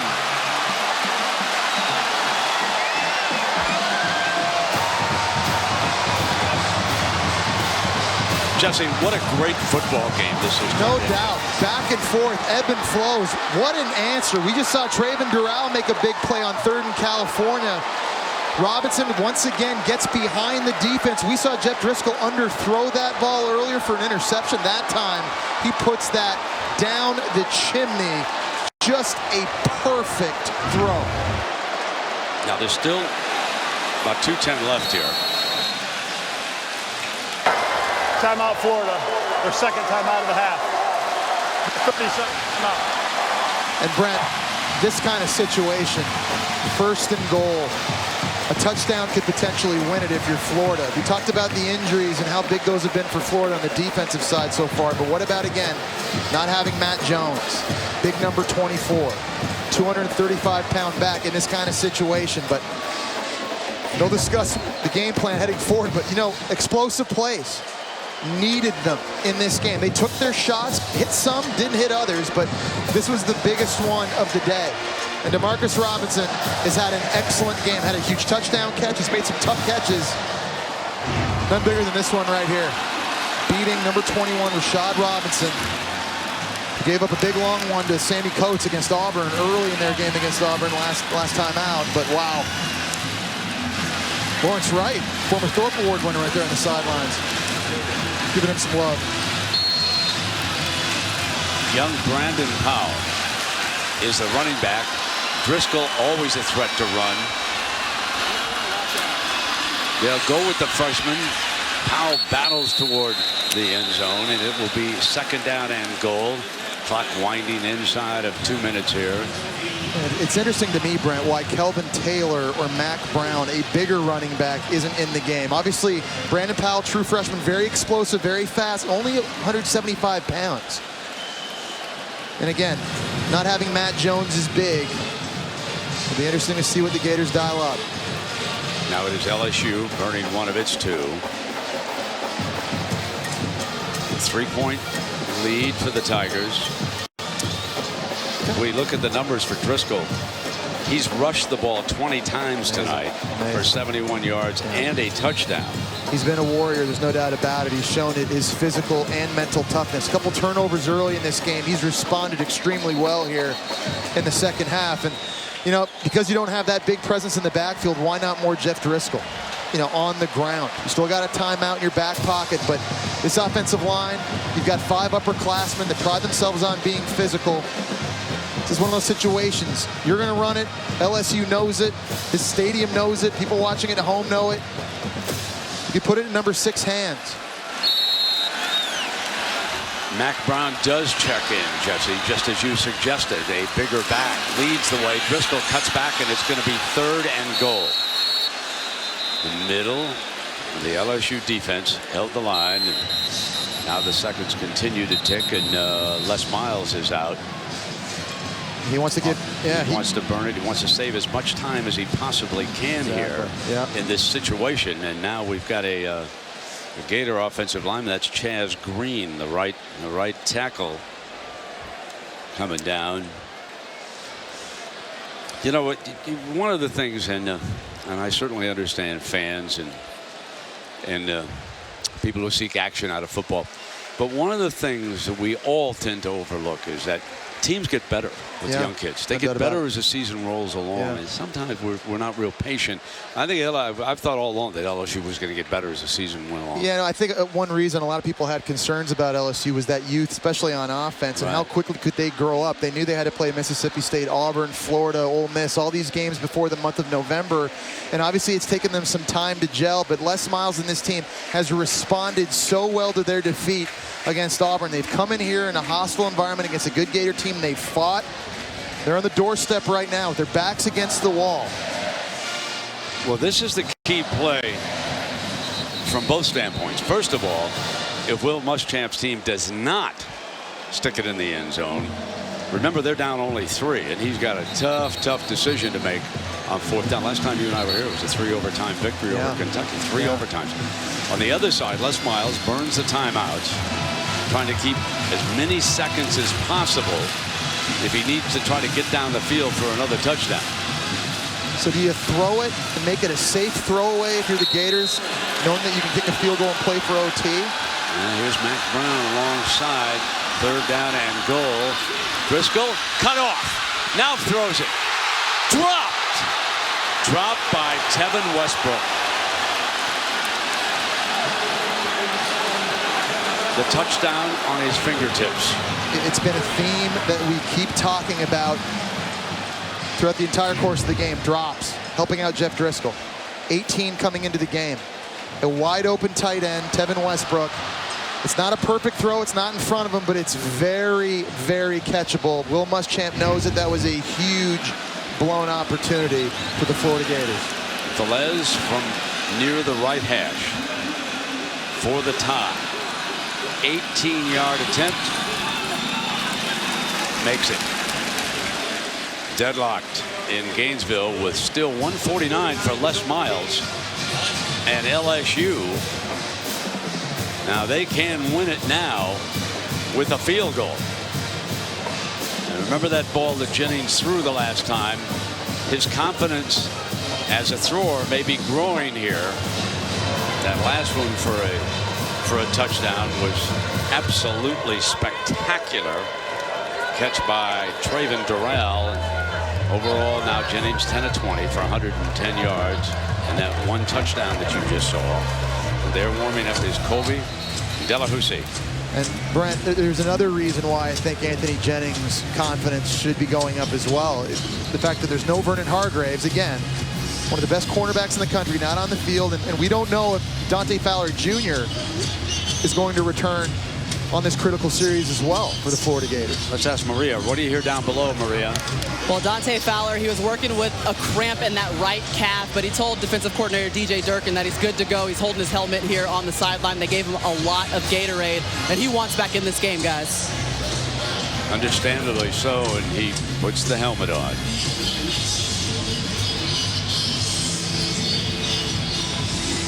Fournette and McGee are back deep.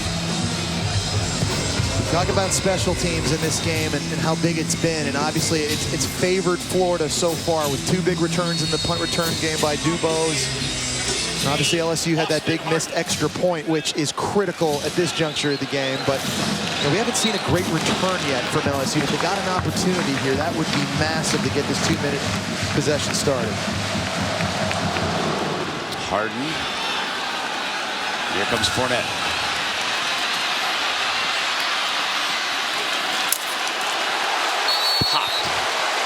I mean popped at the 15-yard line. Guess who? Antonio Morrison. number 3, middle linebacker, has been making stops all day on defense. You've got starters on the kickoff coverage unit. That's always a good sign. Guys unselfish, they want to play. Take a listen. Contact.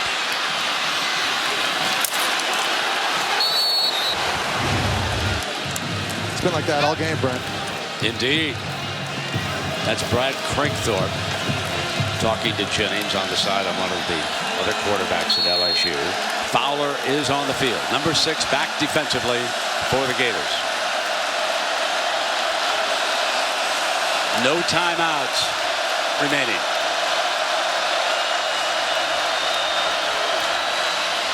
And that's McGee. Steps out to about the 23-yard line. Of course, they get a stoppage of play briefly on a first down, as you all are aware. They've got to hurry up now. One thing you don't want to do here is waste time.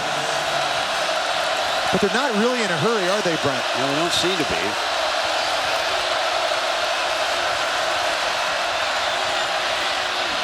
Right sideline incomplete. And it went back.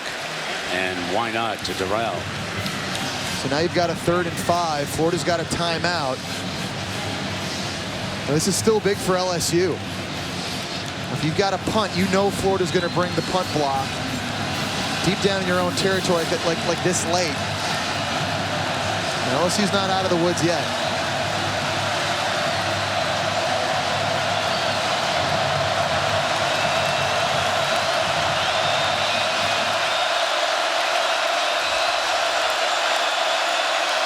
Third and 5.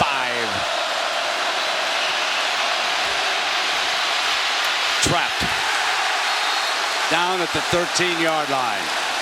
4th down. The Gators can stop it right now if they want to. You know, every yard counts. And oftentimes, you know, they do. Yeah, you'd like him to throw this away, but if he does, if he throws that away, then the Gators get to keep their timeout. So it's actually a heads-up play by Jennings to just go down. There's a Gator down on the ground right now, but taking a look at this pressure again. Talked about having to keep him in the pocket. There's some pressure from Alex McAllister, number 14 inside. Then Bullard, number 90, forces him to cut back in. It's McAllister, number 14, getting up slow now. Here comes punt block by Florida. It's DeBose, who's had 2 huge returns. One for a touchdown, another setting up a score. He'll go back deep now. He's had returns of 62 and 53 yards. You got to wonder if Keene and LSU will even punt to him in this situation. You know, Les Miles comes from the Schembechler School of Stubborn Coaching. Now, how'd that work out? Continue to kick to the Rocket Ishmael. How'd that work out? That's a good pull. Here's Keene. Over toward the sideline, and this time they do punt it out of bounds. Keene kept it away from him. It's going to be spotted at the 42-yard line, and remember, Austin Harden has got the long leg. And he kicked a game winner, you mentioned it, Brent, against Tennessee last week. It was a 49-yarder. That was his career long. So you'd have to get to about the 32-yard line if you're Florida to give him a shot of equal distance.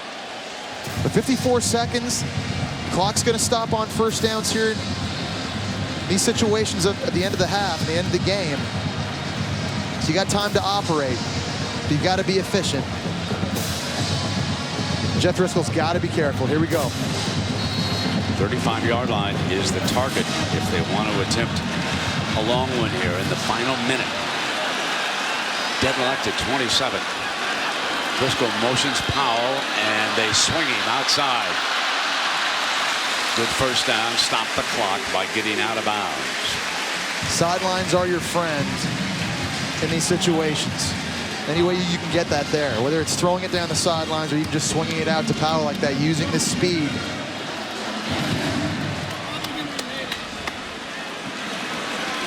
Second down and 5.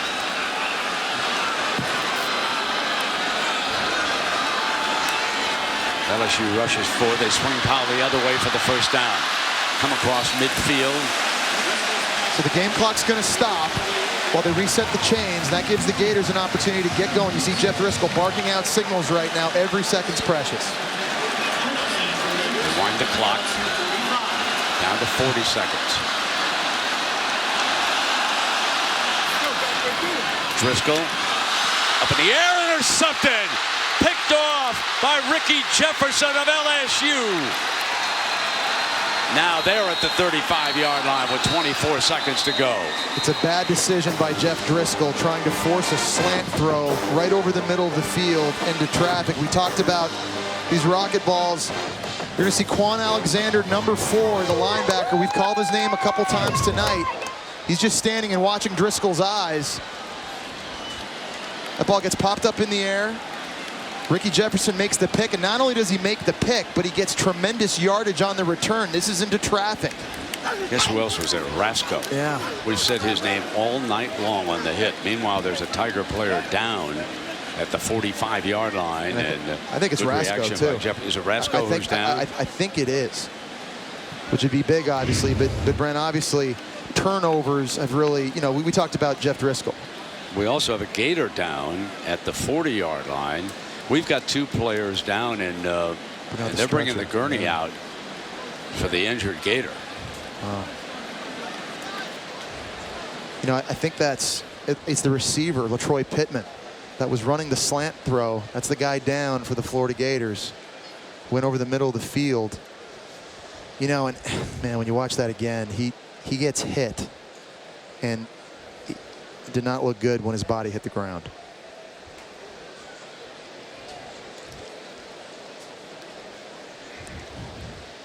Oh, man. The LSU players are concerned about both players who are down right now.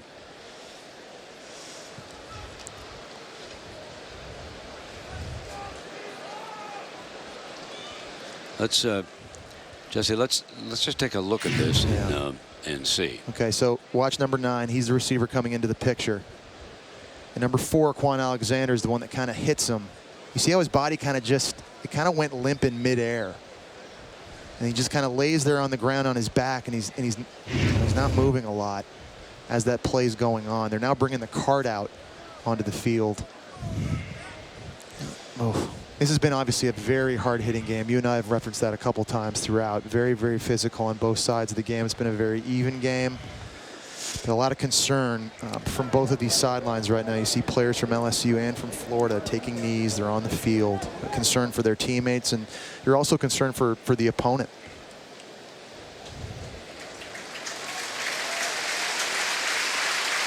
So that signals Rasco, Jamarie Rasco, who has been outstanding, is up, and that's certainly a good sign for LSU.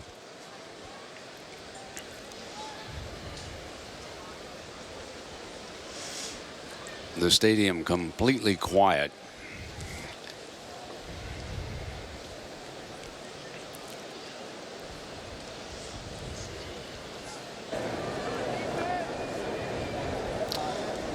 So as we await a report, let's go back to the studio briefly here for an update. Dari? All right, Brent, thank you very much. So we'll keep an eye on what's going on there and get you back out there. It's always a scary moment. Dari Noka, Greg McElroy, Booger McFarland. I can't imagine. You guys have been in situations where you've seen teammates and such in that situation. This is at the end of a ball game, and LSU's got a chance to win, and Florida's got to play defense here. How do you keep everything where you need to as you see a cart coming out for a teammate? Well, you just have to let the trainers focus on your teammate, and you have to get back over realizing that the game is still at hand. LSU has an opportunity to win. They got the best training staff in the world. These guys, these doctors, they'll take care of that. You get your mind, your focus back on the game. It's hard to do, though. I mean, it's really hard. When you see a fallen teammate, you see a guy that's on the ground. We don't know what the situation is, but it definitely takes the wind out of your sails, and it's a disheartening moment. Even for us as broadcasters, I still remember that feeling like it's yesterday, seeing guys on the ground. It's just terrible. Now LSU's got the football and a chance here. 24 seconds left after a turnover there. What are you expecting LSU to do here, to how to manage this clock? It's going to be interesting. It's always interesting when Les Miles has a clock to work with in a tight football game. You want to try to get a little closer, make the field goal as easy as possible for your kicker. What does that mean? You have no timeout, so you have to throw the ball to the outside, be able to get out of bounds, or throw it across the middle, get up and spike it quicker. So you want this time to settle down a little bit, and you want to get your kicker a closer field goal. I'm going screen. If I'm them, I'm going screen because I would imagine if I'm Florida, they're going to try to blitz them, try to heat them up, maybe knock them out of field goal range. So if I'm LSU, I'm going screen first play possibly. Quick get up, maybe quick spike. And if there's nothing there, tell your quarterback dump it as quick as humanly possible. All right, so we'll keep an eye on there. I'm just kind of glancing up. The cart's still on the field. So we'll kind of talk a little bit about, as we wait to send you back to the swamp there, what's going on around the SEC. Right now, Ole Miss continues to lead Texas A&M 21-0 at Kyle Field. They're into the third. This is the first time a Kevin Sumlin team has been shut out at halftime. Unbelievable what we've seen from Ole Miss. Yeah, I mean, they've been fantastic. They've run it. They've thrown it. This team is really, really good out of Oxford. All right, lots more coming up after the game on SEC Scoreboard. We will see you then. But right now, time to get you back to Brent and Jesse and Maria in Gainesville. All right, Dari, thank you very much. The young man still down on the field, but they're backing the cart up. And they will load the Florida receiver here and take him off for further observation as the crowd gives him a huge ovation. Now the LSU players come over in a sign of great sportsmanship here.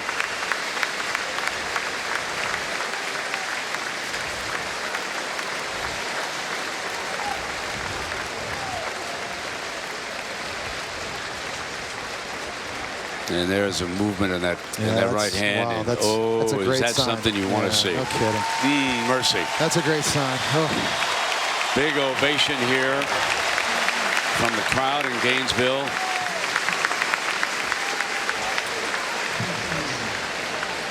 There's the signal.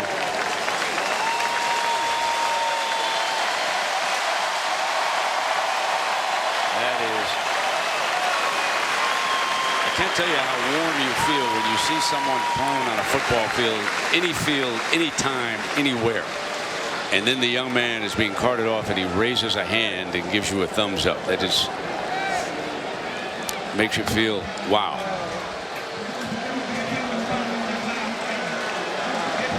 So now here we go. 24 seconds to go. There's Delahousse on the side. LSU has the ball at the Florida 36-yard line. Delahousse's career long is 49. His season long is 47.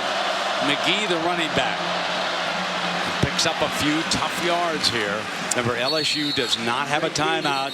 They've got to hurry. They can spike the ball at any time. Got to get going. But they got to hurry. It's winding down. The Gators are taking their time. You wonder if Gator players are laying on the pile and not letting the ball carrier up. It's taking a lot of clock right now. Got to go. 2 seconds. Now it's an official timeout. The referee, Austin. The one thing Fowler's got to be careful of it. He doesn't want to pick up a penalty here for unsportsmanlike conduct.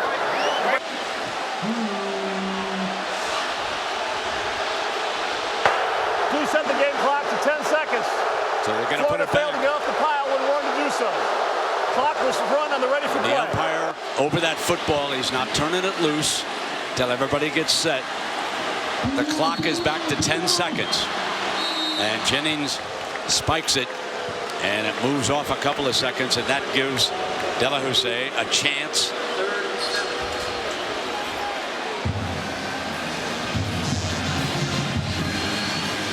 Remember now, the season long 47, career is 49. A chance to atone, Brent. You mentioned the missed extra point earlier in the game. How huge is that right now in a tie game? Yeah, no doubt about it. It's big. So this guy's got a big leg. He was a Lou Groza semifinalist last year as a freshman, one of the best kickers in the SEC. He's never missed from 40 to 49 yards in his career. This one from 50. From the right hash, Delahousse curving, got it. A 50-yard field goal with 3 seconds remaining. LSU and Les Miles lead it 30-27. There is a penalty flag down probably for the celebration. And you got to be careful with 3 seconds left. You don't want to give DeBose that football at about the 15-yard line on a return. We've seen costly mistakes unwind for Will Muschamp in Florida late in this game. Remember the drop touchdown pass on a big third down in the end zone, and then the interception that set up that opportunity for LSU. Following the play, unsportsmanlike conduct on the offense, number 9. 15-yard penalty on the kickoff. You could have picked any number, folks. It was the whole team was on the field. So there is Colby Delahousie, sophomore from New Iberia, Louisiana. And he just stroked this. I mean, he hit that so clean. That looks like your 7-iron, Brent. I mean, that just came on. That was high, tremendous trajectory up over the line. He knew it right away. As soon as he hit it, cannot make a bigger clutch kick than that right there if you're LSU. We talked about how big of a win this needed to be for Les Miles. Trying to keep pace in the SEC West. Can't afford to go to 0-3. Young offense, young players, guys needing to build confidence. A defense that got gashed for over 560 yards apiece against Auburn and Mississippi State. Coming into this environment at the Swamp. Can't say enough about Les Miles and LSU and the way they've responded. And again, it came after an interception. Yeah. And the turnovers have really plagued the Gators. They have 3 turnovers in this game that has led to 10 points. Touchdown earlier, and here a career-long field goal for Colby Delahousie.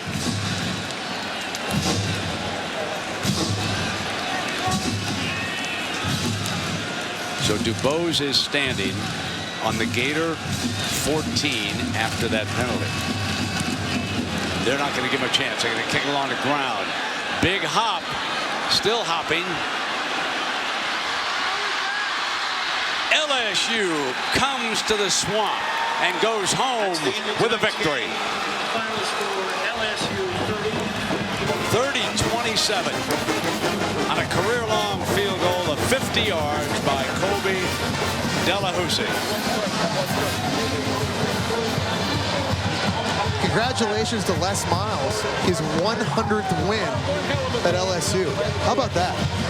All the great things he's done at LSU. Talk about 7 10-win seasons, 2 SEC championships. He's been big time. That's a big win. Traven Durrell and this squad getting for Les Miles on the road. Let's go to Maria with Coach Miles. Well, Coach, you just said this will probably lead to some great ratings, a great back-and-forth game here in the Swamp. What was it like on the sideline watching your team come through with this victory? Well, you had the opportunity to win it just one more time. You know, you had to make another play, and that's the way it was for them and for us, and what a game. It was really a great game. Colby Delahousie, he missed the extra point, but lined up for a career field goal and knocked it straight through. What did you see from him in that play? He told me just before that, any place with the right hash. So we wanted to center it with the run, and it got pushed to the right hash. And so I looked at him and I said, he said, yeah, I got this. So he did. Your defense came up with some big stops too. But Ricky Jefferson with the interception. How were they able to be so efficient against Florida? The interception late certainly gave us the opportunity to win the game. And you know, what a series of plays, both offense, defense, and special teams. And to be very honest with you, that defense just kept playing. Well, Coach, it was an 0-2 start in SEC play for you guys, and you come back and earn a win away. What does this mean for your program? Well, it's these guys are great kids. They've got character. They want to play. They love to go to practice. They're going to improve. This is what they needed. All right, thanks, Coach. Thank you. Les Miles and LSU a winner tonight, 30-27. And the staff congratulating some of the opponents, each other down there. And the kicker is our hero, so let's go to Maria. That's right, we got the hero here, and you said Les Miles looked at you and winked. What did you tell him as you were heading back out on the field? I just said, all right, you know, let's do it. We practice for this all the time, and you know, I'm just happy I got the opportunity to help the team out, you know. Well, you missed the extra point earlier in the game. Was that weighing on you at any point during the duration of the game? You know, I was, you know, it bothered me. Every miss is going to bother you. I have really good teammates, and they told me, you know, it's the next kick. You know, you can't do anything about that one. So it's the next one. Everybody, you know, I love my team, you know, and they had my back for it. All right, thanks, Kobe. Thank you. 50 yards for Kobe Delahousie. A career long. And the scene as the Tigers celebrate the alma mater.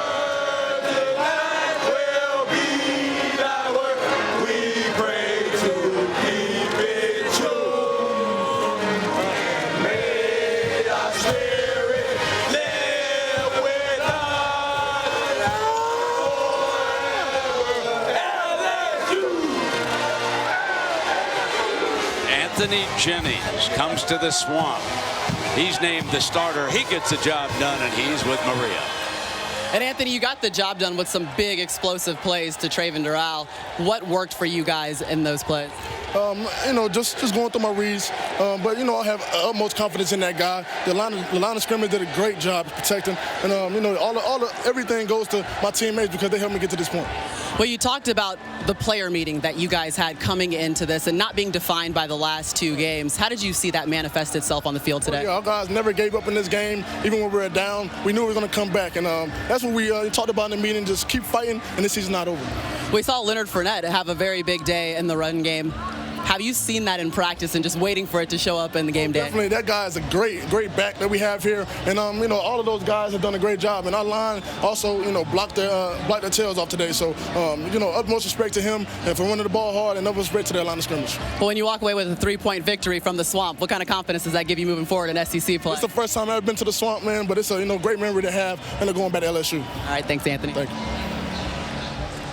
Thanks, Maria. Great job with the coaches and the players down on the field. And, you feel so good for LSU in this situation, and yet you feel sad for the Gators and losing a tough game like this. That's the way it goes. And, Brenna, I think they're going to feel sick when they watch the game film of all the missed opportunities they had. And there's numerous ones, especially if you just break it down in the second half. Giving up a long bomb to Traven Dural on 3rd and California.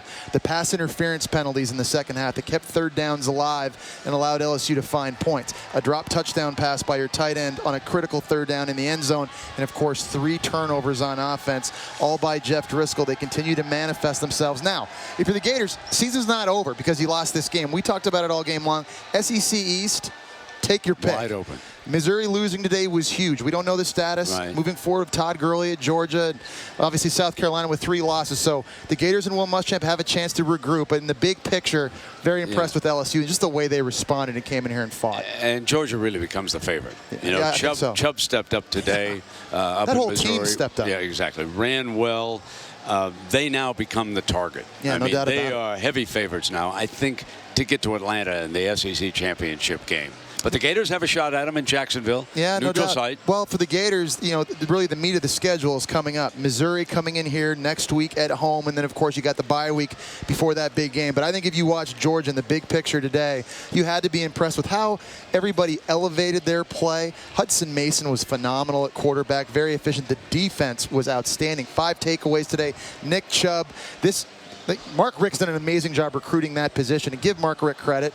Getting his team ready to play that kind of game and blank Missouri on the road. Hey, partner, it's come fast. We're at the midway point of the season. This thing is far from over, brother. That is the truth. And, of course, Georgia will go to Little Rock next week, where they will play a very tough Arkansas team. For LSU, an improved Kentucky team comes to Baton Rouge. There's no rest in the SEC. There's no hiding in the SEC. No.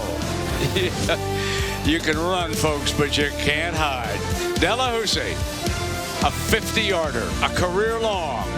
LSU beats Florida in the Swamp. A remarkable football game unfolds here in Gainesville. Right now, let's send you back to the studio, and here's Dari Noka and the gang. Take it away, Dari.